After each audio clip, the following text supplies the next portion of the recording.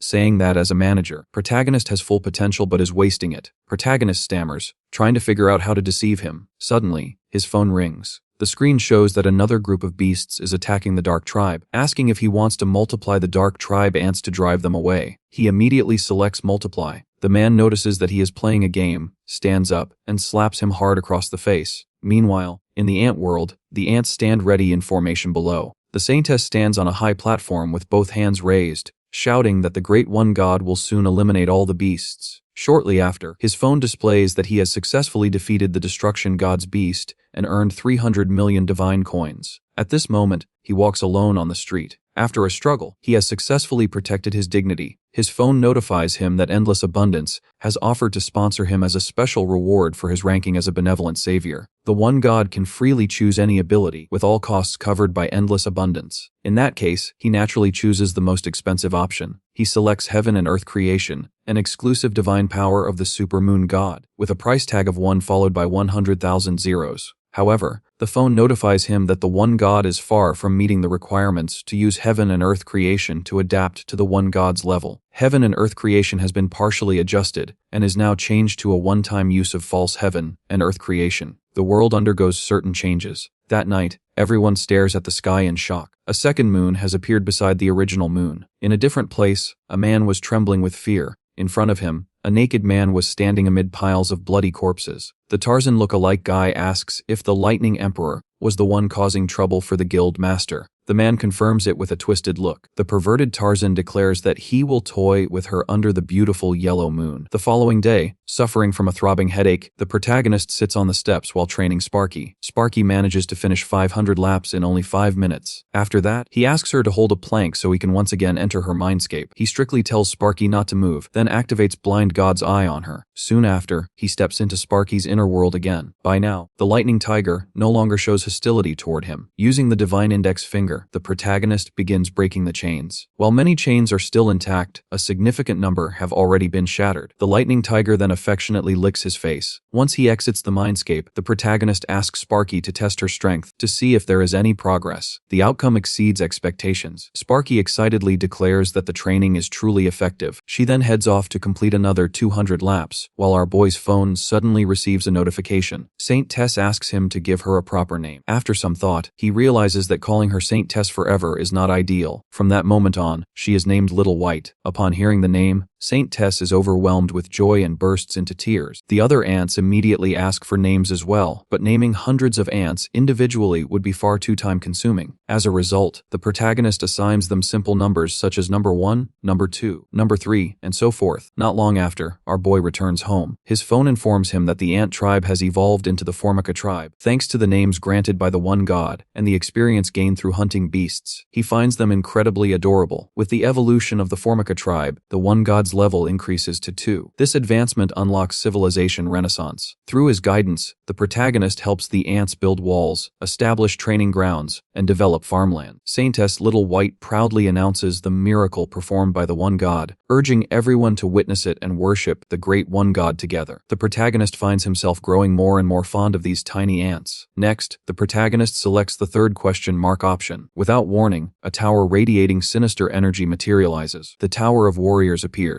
Only those possessing exceptional courage and faith are permitted to challenge it. According to the special notice, the survival rate of challengers is merely 1 in 10,000. At the sight of the Tower of Warriors, the ant tribe descends into panic. In response, the protagonist destroys the surrounding walls to seal off the tower's entrance. He firmly warns the ants never to approach the tower out of curiosity. Among the crowd, a single ant looks down at its own hands. It remembers the countless moments when the tribe was pushed into danger, wishing it had been strong enough to protect everyone. Fixing its gaze on the tower, the ant makes a silent but firm resolve. At the same time, within the ant empire, the ant emperor erupts in fury at a cockroach. Even his cockroach army had failed to eliminate protagonist, the dark god of the dark tribe. In a fit of rage, the ant emperor raises his left hand and kills the cockroach in a single blow. He roars angrily, condemning the insects as useless and questioning whether he must personally intervene. Just then, a calm voice interrupts him and asks him to restrain his anger. "Your Majesty." A spider spirit steps forward before the ant emperor and speaks respectfully. It tells him to leave worldly affairs in its hands and focus solely on preparing for ascension to the divine realm. The spider spirit vows that the dark tribe insects and the evil god they follow will be completely eradicated, even if it costs its own life. This mosquito is a true king among its kind. With just one bite, it can drain a person completely dry. At this moment, it has just finished sucking a zombie empty. From the distance,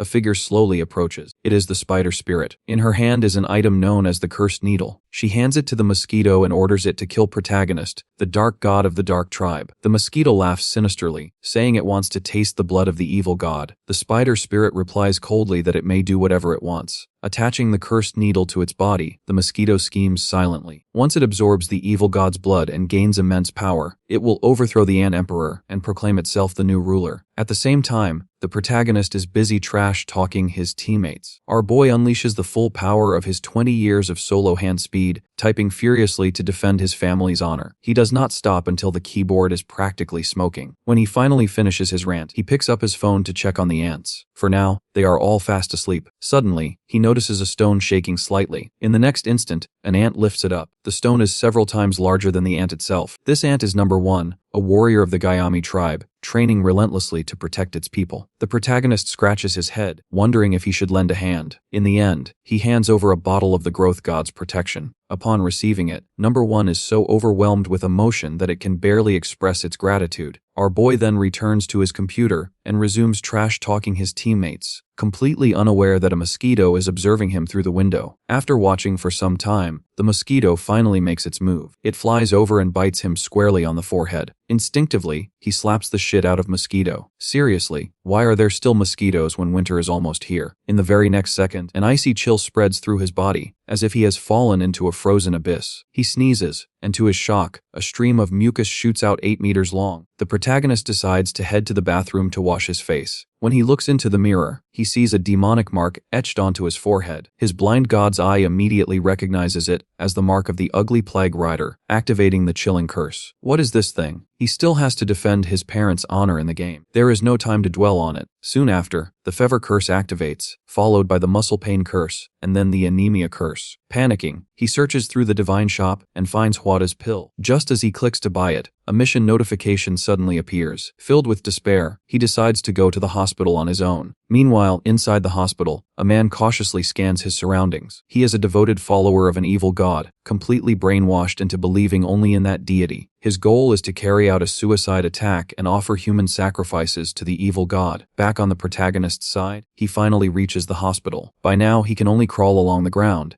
and it is obvious that the absurd mission was never designed for him to survive. The mission demands that he save 100 humans with sincere devotion. Otherwise, he might as well die. Inside the hospital lobby, the evil god follower is holding a nurse hostage, gripping a detonator tightly while shouting for everyone to stay still. Sparky faces him from across the room, ready to act at any moment. The protagonist stares at the situation in confusion. When the evil god follower notices the demonic mark on his forehead, he immediately assumes our boy is an ally. Without hesitation, he shouts at him to come over and help. Let's offer sacrifices together to welcome the descent of the destruction god. Hearing this, Sparky erupts in anger, demanding to know what nonsense the attacker is spewing and telling him he has the wrong person, because that man is her teacher. The bald man sneers and points out that the skull mark on the protagonist's forehead is their sacred symbol. He immediately senses a sinister aura. There is no doubt that this man is a trusted operative dispatched by Mr. John. Our boy fixes his gaze on him and activates Blind God's Eye, successfully peering into his memories. Within those memories, a purple-haired man orders him to intensify the fear of the sacrifices before killing them, so that the destruction god's descent will be fueled by even more offerings. After witnessing this, the protagonist understands just how grave the situation truly is. At that moment, the bald man bellows a chant to the destruction god and prepares to trigger the detonator. Seeing this, the protagonist swiftly extends his index finger, unleashing the all-crushing divine index finger. However, the detonator has already been pressed.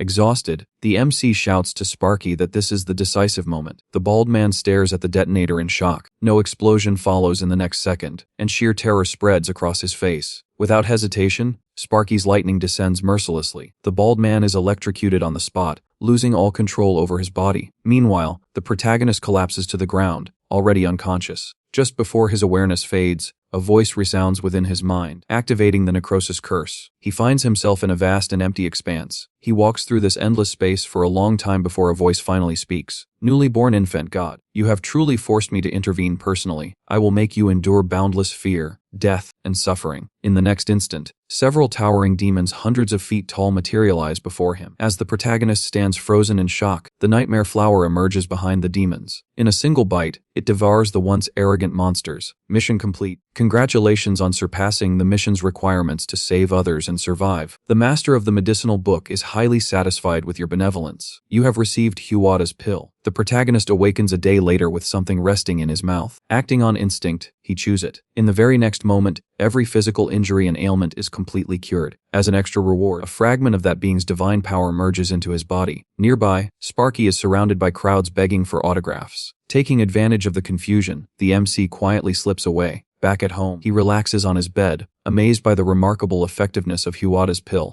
Suddenly, his phone rings. Number 1 is desperately requesting the One God's assistance. The message appears on the screen. One God, I apologize for troubling you. May I receive more of the medicine you once granted me? The protagonist jolts upright and asks what has happened. Number 1 is lying on the ground, his entire body trembling. He intended to pass all the tests in the warrior tower to protect his tribe. As he opened the first door, the tower's voice announced that candidate number 1 was beginning the test. The rock test on the first floor started, requiring him to climb the stairs to the second floor to proceed. Number 1 ran forward, focused. He remembered how the drink given by the great god had raised his level, even forcing him to change professions so he could wear his powerful armor. Lost in thought, he failed to react when a stone suddenly flew at his head. The impact sent him tumbling down the stairs, pinning him against the wall. The stone faded away, but the pain remained real. The ant cried out and called to his god. The protagonist read the subject's memory and stared at number 1's broken body. Worry ran through him as he wondered if the ants he had once killed for fun had suffered like this. The system warned that number 1's life would end in 10 seconds. Panicking, the protagonist granted him the blessing of the god of growth, but it had no effect. With 8 seconds left, then 7,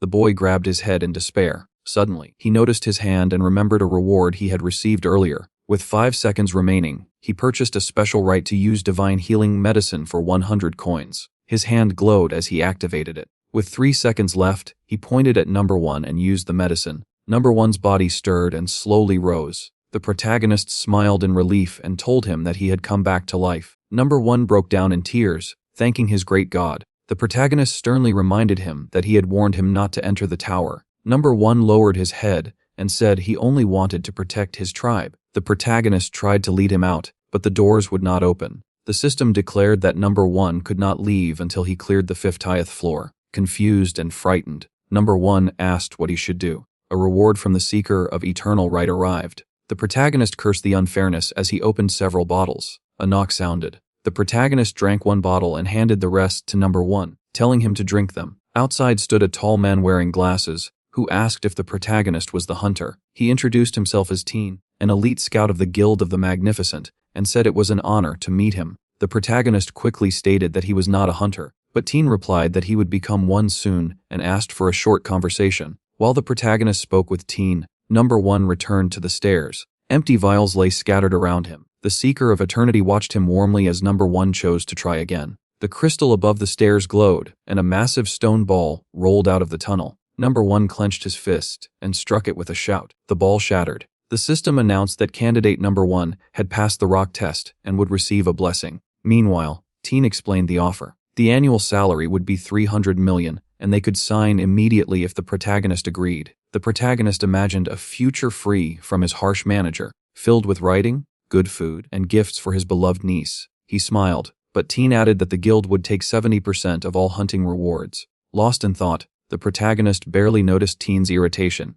After assessing him, the protagonist realized with horror that Teen was a servant of the god of destruction. The promised money was bait. The protagonist nervously declined, saying he was busy finishing chapters and was not motivated by money alone. Teen apologized politely and said the guild master sincerely wanted the protagonist. Sweating, the protagonist claimed his stomach hurt and asked to use the toilet. Teen coldly replied that he would wait. Inside, the protagonist stared at his reflection, convinced Teen was like the terrorist from the hospital. He opened his phone, wondering who he could call. Suddenly, the bathtub wall collapsed. Teen appeared through the opening and demanded to know who the protagonist was calling. The protagonist froze in terror, certain that he was finished. Teen frowned at the hero and reminded him that he had asked a question. Who was he supposed to call? The protagonist quickly realized and said that he was contacting the publishing house regarding an important matter. Inside, he trembled like a leaf. Suddenly, a powerful strike hit him, sending his body crashing through another wall as he groaned in pain. Teen adjusted his tie, clearly annoyed. He questioned why they had summoned him when anyone else could have handled it. Grabbing the hero by the throat, he said he would drag him away by force. With ease, the brute lifted him off the ground and shook him mockingly from side to side. The protagonist's vision blurred, and his eyes slowly closed. Teen warned him not to struggle so he could knock him out without much effort. His pupils rolled back, his eyelids slammed shut, and darkness swallowed him. A system notification popped up. An urgent mission had been issued. A mission to save a believer. The protagonist jolted awake. He had to save his only believer on Earth from death. Teen whistled in surprise, noting that the hero was enduring far better than an ordinary person who would have already passed out. The protagonist grabbed the strongman's hand, but the difference in strength was overwhelming. He knew he would be killed at this rate. Suddenly, his eyes snapped open, glowing blue. Before him appeared a ladder, with an unknown figure at the top offering him power. Looking closer, he recognized number 1, shouting for the great god to keep him fighting. The transfer skill activated. Lightning surged from the protagonist's eyes, and the transfer of Steve's body was successfully completed. He looked down and activated the number 1 skill. Teen chuckled, but his expression shifted as the boy's body swelled, becoming incredibly muscular. He stepped back into a defensive stance. He assumed the hero was a hunter specializing in matter creation. The now powerful protagonist stood confidently, and Teen finally understood why the guild master had been so interested in him. The big man removed his jacket, admitting he had feared the mission would be too easy. It seemed he had been premature in envying the one entrusted with lightning. Unsure if the Empress had already been dealt with, he decided to stop holding back and finish the task swiftly. Teen ordered the hero to attack. The protagonist charged forward. Teen dodged and acknowledged the strength behind the strike. As the hero continued to attack recklessly, Teen noticed numerous openings in his defense. Red electricity crackled around Teen's body. He was certain the hero was still inexperienced and swung his fist with a hint of pity. Suddenly, the protagonist seized his head with both hands and drove a knee into his face. Teeth flew, blood sprayed from his nose, and Teen screamed as he bent forward. The protagonist then raised both hands and slammed them like hammers onto Teen's back, smashing his face into the floor. The protagonist quickly pulled out his phone and tried to call Sparky, but it was turned off. Panicked, he asked the system to locate her. The database of followers of the nameless god initialized, projecting a map of the Earth. Sparky's location notification appeared as the protagonist's eyes glowed blue, locking onto her signal. An unknown figure was approaching Sparky's body, tossing a blade over his shoulder while reassuring her that it would not harm her. He was the sword demon. Bloodied, Sparky called for her master. The demon raised his sword, and blood splashed. A gust of wind carried a flyer announcing the search for the Empress of Lightning into the air. The master sighed heavily. A chilling thought crossed his mind. Could some fool have really finished off Sparky? A terrible premonition gripped him. These events had not yet occurred, but they were quickly becoming reality, reminiscent of the case with the demon of death. Overjoyed, the protagonist decided to change the fate of his follower using the right of God. He noticed a note indicating the sword demon's obsession with swords. Turning to his laptop, he realized he needed a sword. All he had was a small knife, but he took it along with his phone. The cost of altering fate was deducted. A blinding light enveloped him. At his current level, he could perform a miraculous feat. A glowing sphere formed in the apartment as a violent whirlwind spun around him. At the same time, the sword demon looked at the injured girl as she struggled to sit up and asked what he wanted. He replied that it was nothing personal, that he was simply doing his job. Suddenly, he sensed something amiss, turned sharply, and leaped back. A glowing figure materialized before him. The man demanded to know who he was. The protagonist glared and said he intended to cut him down for daring to touch his student. The demon scowled at the hero, remembering how, after walking the path of the sword, he had slaughtered countless geniuses to reach his current realm. He lifted his blood-stained blade and questioned whether the hero was truly allied with the Lightning Empress. Using his skill, he had defeated enemies far stronger than himself. The protagonist moved forward, laughing hysterically, madness clearly written across his face. Never before had the sword demon encountered an opponent who wielded nothing more than a fruit knife. He slid his katana back into its sheath and assumed a battle stance, finally acknowledging the hero's seriousness. A purple aura slowly began to leak from his body. He suddenly lunged, delivering a sweeping horizontal strike aimed at the protagonist's throat. With cold confidence, the demon believed that even S-class fighters would be unable to endure his blade. However, the protagonist remained completely unharmed, still giggling as he held up his knife. There was not even a scratch on his body. The demon's eyes twitched when his attack was stopped by a simple fruit knife. He retreated a step in disbelief, swung again, and unleashed a wave of dark energy. The protagonist casually deflected it. An explosion echoed behind him. Startled, the swordsman released a rapid barrage of slashes, unable to track the hero's position. Calmly, the protagonist blocked every attack. The demon then noticed the Lightning Empress addressing the hero as master, and instantly understood that the hero was a hermit hunter outside the association. Cold sweat dripped down his face as realization struck. He produced an ampoule, fully aware that it would consume his life force in exchange for a single decisive blow. After swallowing it, his eyes shone purple and dense aura wrapped around his body. Lightning crackled as a symbol formed on his face. Showing respect to his opponent, he spoke the protagonist's name and ordered him to prepare for death. The protagonist simply grinned wildly, with veins turning black. The demon charged forward. The moment he entered the kill zone, the protagonist swung. The knife passed cleanly through the demon's neck, activating Shadow Step. The swordsman reappeared behind the protagonist and struck. Dust burst into the air as his sword stabbed into the asphalt. Certain of his victory, he lifted his gaze only to see his sword shatter apart. He dropped to his knees, staring blankly at the broken weapon. Maniacal laughter rang out from within the dust. The protagonist smiled and softly whispered, "Cut." Terror flooded the demon's eyes. Although the protagonist's back was turned toward him, his head twisted unnaturally to stare straight at him. Blue light pierced the demon as countless slashes struck. Moments later, he realized he had not been injured at all. The true battlefield had been behind him. The demon demanded to know why his life had been spared. The protagonist replied that killing him had always been possible, but he chose otherwise. Steam poured off the protagonist's body as he laughed, proclaiming himself the god of the sword. The swordsman felt dread as he understood the truth. Only someone standing at the very peak could carry such a title. Suddenly, the protagonist's strength faded. The system announced that Body of Steel had expired, temporarily sealing his enhancements. Witnessing this, the swordsman collapsed, acknowledging his defeat before the great god of the sword. Surrounded by destruction, he begged to follow the protagonist, swearing to devote his life to reaching the same heights. Feeling awkward, the protagonist thought the man was clearly unstable. The system then confirmed that the swordsman had become his second fanatically loyal follower. Nearby, Sparky lay injured and bleeding. The swordsman rushed over and fed her a healing potion. Golden light wrapped around Sparky as her wounds healed. Trembling, the demon apologized for his disgraceful performance. The system announced that the mission to save Sparky had been completed. Overcome with guilt, the swordsman blamed himself and begged for punishment, even offering to rip open his own stomach. Once again, the protagonist concluded that the man was mentally unwell. When asked whether he would obey any command, the swordsman agreed without hesitation, boasting that very few in the country could rival him. The protagonist ordered him to destroy the Guild of Magnificence in his name. The demon hesitated, fear flickering across his face, before kneeling down and accepting the sword god's decree. A cruel smile spread across the protagonist's face. The system informed the protagonist that he had obtained extraordinary loyalty. The requirements to activate a special privilege had been fulfilled. A notification popped up, stating that the god's multiplying thumb required 100 coins to activate. He imagined himself diving into piles of gold coins and bars, a grin forming on his face as he wondered whether the skill could multiply money. Deciding to experiment, he did not hesitate. Beneath the dark night sky, light spilled from his window as the young man desperately searched for his hidden savings. He shook a piggy bank, and a single coin dropped out. He stared at it blankly, double-checking and confirming that he possessed only 1,001 coins. With an uneasy smile, he raised his thumb and pointed it at the coin. A sharp sound echoed, causing the hero to stiffen. The system announced that the god's multiplying thumb could not be applied to physical objects. The protagonist's face crumpled instantly. Enraged, he tossed the coin away, furious that his life was still plagued by useless abilities. A message arrived from the user's silent nightmare, telling him to stop complaining and start acting like a god. Paired with a terrifying smiley avatar, the user suggested killing someone to release his frustration. The protagonist agreed without hesitation. He was sick of being the one attacked. It was time to make the first move. He asked the system how he could grow stronger. Other users replied. Generous abundance suggested gathering good karma. Silent Nightmare sneered at the idea, calling it inefficient, and proposing a massacre instead. 1,000 Blades Cutting Through Space itself supported the violent approach and mentioned upgrading the Ultra Blade. After some thought, the protagonist decided to pursue both paths. The system unlocked the God Creator interface, explaining that his choices would shape whether he became a benevolent god or a malevolent one. Sitting on his bed, the protagonist chose to activate the god's multiplying thumb to expand his ant army. He used the skill and commanded his followers to advance. The system announced that vast numbers of Ant Clan warriors were marching toward the Empire's forces and would arrive in 24 hours. Energy poured out from the phone screen as the protagonist laughed, declaring that the enemy would be annihilated. Within the game world, the Holy Maiden healed an injured ant using the god's healing ring finger. She stood tall, urging the others to place their faith in their god and promising them a better future through his blessings. The ant people grew fanatical, and the system reported an increase in good karma as believers multiplied. The protagonist realized that, thanks to the Holy Maiden's efforts, he no longer needed to personally focus on earning good karma. At that moment, his manager called. The protagonist asked about chapter deadlines before casually mentioning that he needed a short break for personal reasons. The manager exploded in anger, shouting and accusing him of slacking off after having already taken a vacation. Irritated, the protagonist wondered what might happen if he turned the god's multiplying thumb on himself. He pressed his thumb against his forehead. A burst of red energy erupted, and a dark-haired clone materialized in front of him. The system confirmed successful activation of the skill, displaying a remaining duration of 6666 seconds. The protagonist ordered the clone to assist with combat while he focused on writing new content. Instead, the clone punched him square in the face, scolding him for his stupidity and beating him repeatedly before finally walking away, looking refreshed. Bruised and sprawled on the floor, the protagonist could still hear his manager screaming through the phone. The clone picked it up and ended the call without hesitation. The clone then activated Cruel Massacre. Its body transformed into that of a horned demon, a grin spreading across its face. A surge of energy flooded into the game as gigantic monsters appeared, smashing through the battlefield and charging toward the ant army. The ants panicked, convinced the enemy was overwhelming. The monsters laughed until streams of red energy descended from the heavens, destroying the enemy monster. The system announced that Cruel Massacre had advanced to C rank due to large-scale slaughter. Elsewhere, enemy forces finally understood they were facing an evil god. Survivors warned the Lord Lady that this being was closer to a demon, explaining that corpses disintegrated into dust after death. Lady Spider immediately ordered the 10 Swords and the Great General to be summoned. Despite the danger of leaving neighboring borders vulnerable, the Black Flame had to be eliminated before the Emperor returned. Hidden in the shadows, an unknown individual listened quietly, swearing to personally claim the evil god's head. Back in the real world, the protagonist sat on the floor, battered and drained. He cursed his isolation, feeling betrayed even by his own clone. Generous Abundance jokingly asked to meet the handsome clone. The protagonist then noticed 21 missed calls and multiple messages from his manager, all confirming the termination of his contract. The system reported total success. The Holy Maiden had retrained as a missionary, prisoners were secured, attributes had increased, both light and dark coins were obtained, and levels had risen. The protagonist shouted that none of it mattered anymore. The system announced that after the successful expansion of the nomads of the Ant Kingdom, the territory of the believers had grown. A total of 131,502 captives from the Grass Kingdom were taken. Number 1 advanced to Novice Muscle Warrior,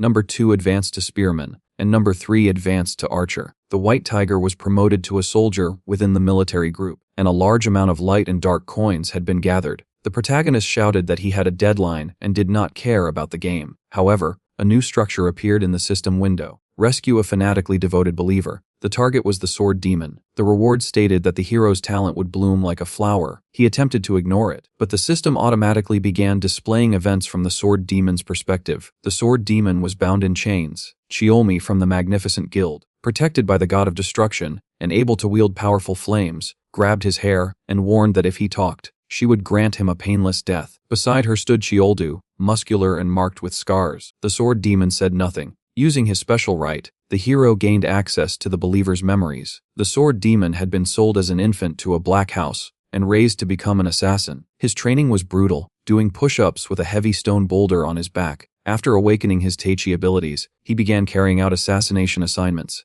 Later, he encountered Chiolmi and Chioldu, who shared a similar past. They became rivals. As he pursued the way of the sword to grow stronger, his swordsmanship eventually brought him to true enlightenment. Now imprisoned, he was accused of attacking the Magnificent Guild. Chioldu insisted on killing him immediately, but Chiolmi argued that Apostle John would pay millions to receive him alive for sacrifice. Chioldu even threatened her in frustration. He seized the sword demon by the hair and lifted his fist to strike. At that moment, the system activated the transfer to the believer in danger. The protagonist borrowed number 1's steel body, and just in case it was forgotten, number 1 was the ant who climbed the tower in the previous chapter. Strength surged through his body. As Chioldu attacked, a surge of energy tore the sword demon free from his chains. Lightning crackled around the hero. He tried to merge Sparky's lightning storm with number 1's steel body, but a system restriction triggered a reboot. With his current divine power, he could not use more than one powerful believer skill at the same time. Chioldu's kick struck his neck. Lightning burst outward and instead hit Chioldu, knocking him down. The system confirmed that the hero endured the reset thanks to steel body. Chiolmi then unleashed flames. The system reported that he resisted them due to steel body. Although the fire burned intensely, it felt oddly comforting, like relaxing in a hot spring. Chiolmi was certain she had reduced him to ashes, yet he remained standing, faint glowing shields shimmering before him. When she attacked once more, he countered by striking her neck with his palm.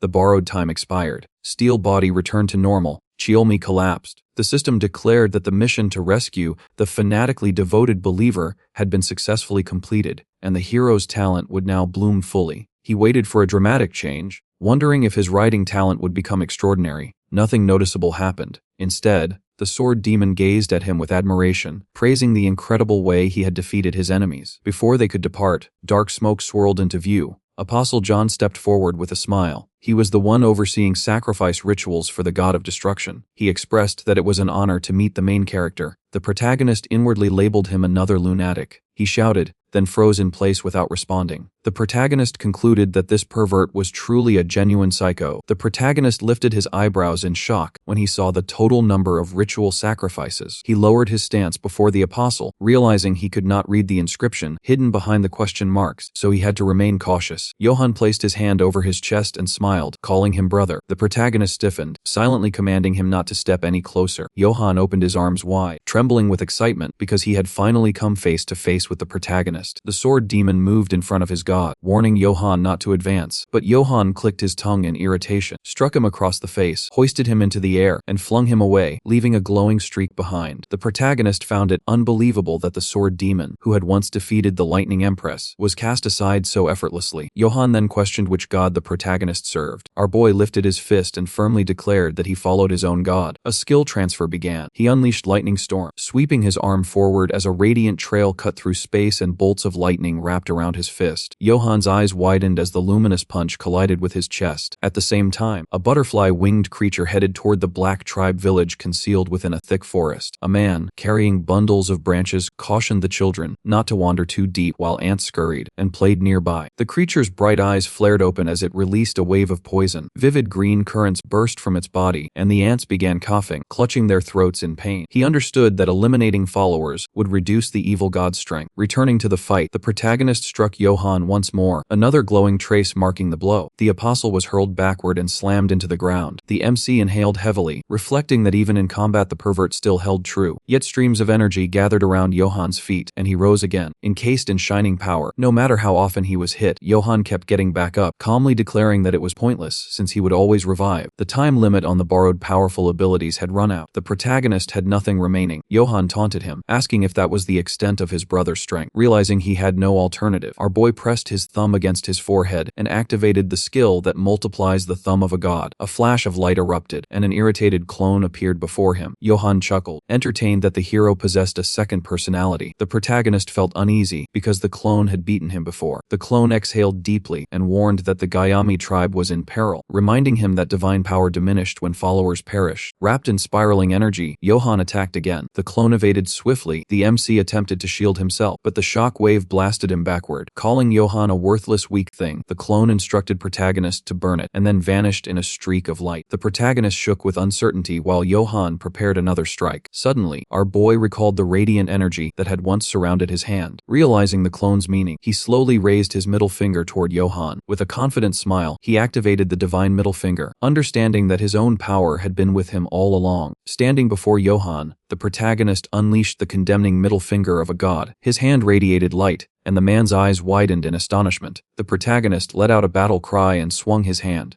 A wave of fire surged toward the apostle. In reality, only a faint flame flickered above the guy's middle finger. Frowning, he realized he had forgotten it was just an ordinary lighter. The villain frowned miserably and asked if his opponent was finished playing games. Waves of dark energy swirled around him. The young man extended his burning finger, trying to think of a move. The hero closed his hand and activated the multiplying thumb of a god, snapping his fingers. Several small fireballs shot into the air. Johann raised his eyebrows in surprise as the flames stopped before him without causing harm. Turning aside, the man declared the game's over, noting he was running out of time. The apostle summoned clusters of purple energy. Closing his eyes, the hero resigned himself to the possibility of dying here, abandoned by everyone, even his second personality. Frowning in fear, he begged for help, wondering why he hadn't been finished off yet. A loud sigh echoed in the air. The villain clutched his side, noticing the deep wound. Johann asked why his regeneration wasn't working. The system reported that the merciless hellfire was absorbing the enemy's strength. Flinching, the protagonist realized he should have been warned that his skill could act this way. The man raised his hand, and the guy's eyes widened tensely. The apostle couldn't believe such a bizarre ability had nullified his regeneration. A wave of dark energy knocked the young man to his knees. He gritted his teeth against the sharp pain. Inside the game, the villain narrowed his eyes, disdain written across his face. Flapping his wings, the moth resolved to annihilate the black tribe to weaken the evil god. Suddenly, a strange premonition made the monster look upward. A man was flying toward him, the evil god of the black tribe. Taking a fighting stance, the insect promised that soon nothing of his power would remain. The protagonist's clone thrust his fist forward. The monster's eyes widened in shock. The doppelganger struck him hard, leaving only a cloud of smoke in the monster's place. Seeing the ants lying on the ground, the young man asked if they were truly dead. Lying on the floor, the protagonist felt excruciating pain, as if all his bones had been crushed to mincemeat. The system reported that the number of believers was dropping, potentially weakening divine powers. Gritting his teeth, the player pleaded with the game to stop sending so many notifications. The system asked if he wanted to spend 5 million coins to save the believers. Raising his eyebrows, he wondered if he could use the healing ring finger of a god on himself. Grinning, the protagonist decided it would make him invincible. Placing his hand to his forehead, he activated the healing skill. Johann shuddered as waves of green energy radiated out. The notification indicated that healing himself would cost 10 coins. Throwing up his hands in frustration, the guy was indignant that each follower cost 1 coin. Sitting in the lotus position, the young man confirmed the action. The system reported he received 5 million coins for saving lives. Joyfully clasping his hands, the hero mused that karma truly exists. The apostle asked how his opponent was still standing. Dark energy surged toward the player. Frowning, he activated the steel body skill, forming a protective force barrier. Extending his middle finger, he declared it was his turn. Using the god's divine middle finger, the protagonist unleashed a wave of fire. Johann leapt to the side to avoid it. Landing, the man closed his eyes and laughed, deciding his opponent would not become a meaningless sacrifice. Holding the fire, the boy called for silence. The apostle announced that 9,099 sacrifices were ready. The youth raised an eyebrow in confusion, pointing at him. The villain declared his enemy would be the cherry on top of the sacrificial offering in the name of his god's indulgence. Johann laughed, thanking him for choosing the final victim. The ceiling opened. A red glow spread through the space. A massive yellow eye appeared, observing the heroes. Trembling, the hero asked what it was. Pointing his index finger forward, the protagonist attempted to stop it. The notification stated that this right could not be used on the god of destruction. The protagonist opened his mouth in shock. The man bent over, coughing blood. The apostle shouted, insisting they hadn't agreed on this. The villain fell. Waves of dark energy filled the area and moved toward him. Closing his eyes, he thought this was the end. His silhouette appeared in the sky. He had hoped for a bright future. The mountain valley was shrouded in clouds. Holding a knife, the young man leaped forward, aspiring to become a powerful and merciful god. But all hope lost meaning. The great god who devoured mountains was the god of destruction. The monster rose, opening its fanged mouth. Blood covered the surroundings. The inscription Abyss flashed on the ground. A bloody girl lay there, losing his beloved. The god of destruction's world shattered, as did his mind. He screamed, scarlet blood flowing from his eyes. A flash appeared above the protagonist's head. His eyes were closed. Suddenly, they opened. The god of destruction had once sought peace, but had now become the embodiment of vengeance. A colossal sword etched with ancient hieroglyphs stood embedded in the earth. Frowning, the protagonist decided to aid the god in taking revenge on the villains. The blade suddenly ignited, glowing crimson. When the protagonist lifted his gaze, a vast yellow eye appeared in the sky, while purple tentacles twisted around him. Paralyzed by terror, the sword demon longed to assist the sword god, but could not move a single finger under the crushing horror. The protagonist called out while cracking his knuckles, ready to demonstrate how to fight enemies, especially those serving depraved masters. Hearing a voice, the young man turned. Johann, wrapped in snakes, insisted everything was a lie and not what they had agreed upon. He pleaded for mercy, shouting that God could not take the life of his humble servant. The apostle's body shriveled as his life force drained away. The god he worshipped was nothing more than a bloodthirsty demon. The enormous eye glared downward. The protagonist frowned and told it to stop staring. The sword demon believed the burning gaze alone had nearly withered Johann. When he saw his comrade raise his hand, the man decided he would not be afraid. A radiant sword materialized in the player's grasp. The brunette's eyes gleamed while the apostle looked around in shock as the demonic pupil tightened. The hero slashed forward and activated Ultra Blade, a power bestowed by 1,000 blades capable of tearing space itself apart. The weapon expanded tenfold, becoming an incarnation of carnage that greatly strengthened close combat. The gigantic eye appeared fearful, and the face of its owner manifested before the blade. Seeking vengeance, the eye unleashed its tentacles and roared. Leaping into the air, the muscular youth swung furiously and ordered the enemy to be silent. Tentacles lunged toward him. His eyes widened with fury as he wished the creature back to hell. The giant eye faltered, its pupil flashing with sudden vulnerability. Meanwhile, the 12th district lay in devastation. Soldiers spread through the area searching for survivors. One man speculated that the rift was SSS rank, meaning a monster capable of destroying an entire nation awaited them. With his hands in his pockets, a hunter asked what had happened. A soldier reported that someone had survived. The association had arrived, stunned that anyone had lived. When questioned, the survivor only laughed. The hunter concluded he had lost his sanity. Before them sat a withered Johann, and the commander ordered that he be taken for medical treatment. The apostle recalled the giant eye releasing its tentacles while snakes coiled around him. A violent explosion shook the room. The protagonist rested the sword across his shoulder as the villain laughed. The protagonist's eyes shone brightly, and he could be regarded as a god among gods. Later, the corpse of a dragon lay before a gathered crowd. Mena frowned as people praised her. Yuen asked whether she truly possessed S-rank power, since dragons resist mental attacks. She demanded the stone be returned. The young man reluctantly tossed the artifact back, lamenting its value of 100 million. She warned him to obey if he wished to live, dismissed the dragon as a sluggish lizard, and vanished. The swordsman called her eternally dissatisfied and suggested celebrating their S-rank dungeon victory without casualties. 2 days later, blue clouds drifted above the buildings. The protagonist's niece placed a damp towel on her uncle's back and teased him for being old. He shivered at the pleasant sensation and protested that he was not old, pointing out that he did not even have a wife. His muscles still ached from the recoil of the giant sword. Suddenly, the child pointed ahead. A sword demon cloaked in dark energy knelt with his head to the floor, asking for his master's command. The boy asked whether he had repaired the bathroom door. The follower confirmed he had. Embarrassed, he declared he would never forgive himself for inconveniencing the sword god. The young man realized he was dealing with a religious fanatic and would have to tolerate such odd behavior. The protagonist asked whether all tasks had been completed. The sword demon saw no reason to clean up the remains of the splendid guild. He explained that an S-rank huntress and the Hunter Association's special team had begun a large operation to dismantle underground organizations across Korea. The player asked if they meant Mina, whom he often saw on television. The follower confirmed this and described her as a recognized beauty. identity. The protagonist noticed she and Sparky shared the same surname and assumed they were related despite being completely different. Rising from bed, the young man told his niece to return to her mother. He intended to visit the healing center to test his new healing ability. The system announced that he had prevented the descent of a fragment of the god of destruction and awarded him 1 million coins. Smiling, he realized his rise had been extraordinary. Then he read that the eye he fought was only 1/100th of the true monster. Imagining its real size, he wondered how it compared to the dragon of the abyss. A notification asked whether he wished to accept a promotion mission. The system explained that he must gather 1 billion believers and eliminate 1 billion intelligent beings. The poor boy frowned, realizing he had to accomplish both. From the top floor of the apartment building came a disgruntled voice, as he wondered how he could possibly complete both tasks at once. The protagonist's eyes widened in disbelief as he wondered if he truly had to recruit 1 billion believers or slaughter them.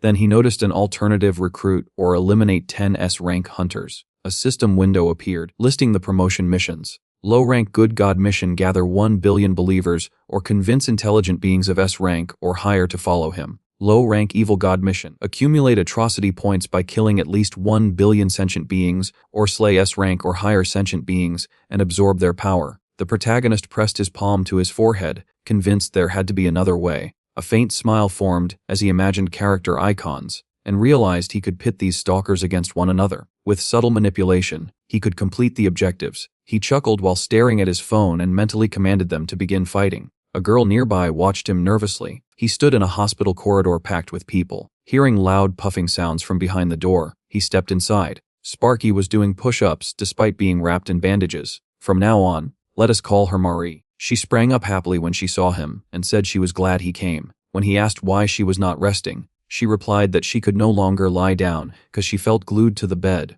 Turning around, she showed him her back and said she was already healed and even the scars had vanished. Embarrassed, he turned away as she began removing the bandages. Suddenly, a girl appeared behind him, ripped off her mask, and smacked Sparky across the back in anger, causing Mari to scream. Mena crossed her arms and scolded Mari for undressing in front of a man. She seized the protagonist by the collar and demanded to know his relationship with her sister. Realizing this intimidating woman was Mari's relative, he awkwardly introduced himself as a physical education teacher from the academy, while Mari secretly gestured for him not to reveal the truth. Mina questioned his rank, dismissing him as weak. Mari defended him, insisting her master was impressive and possibly stronger than her sister. Mina removed her cap and glasses. The protagonist recognized her as a famous S-rank hunter known for her beauty and likely Sparky's older sister. Mina challenged Mari, asking whether reaching A rank had made her fearless. Her eyes gleamed as she activated mind control. Mari froze and was ordered to kneel. She struggled but ultimately obeyed.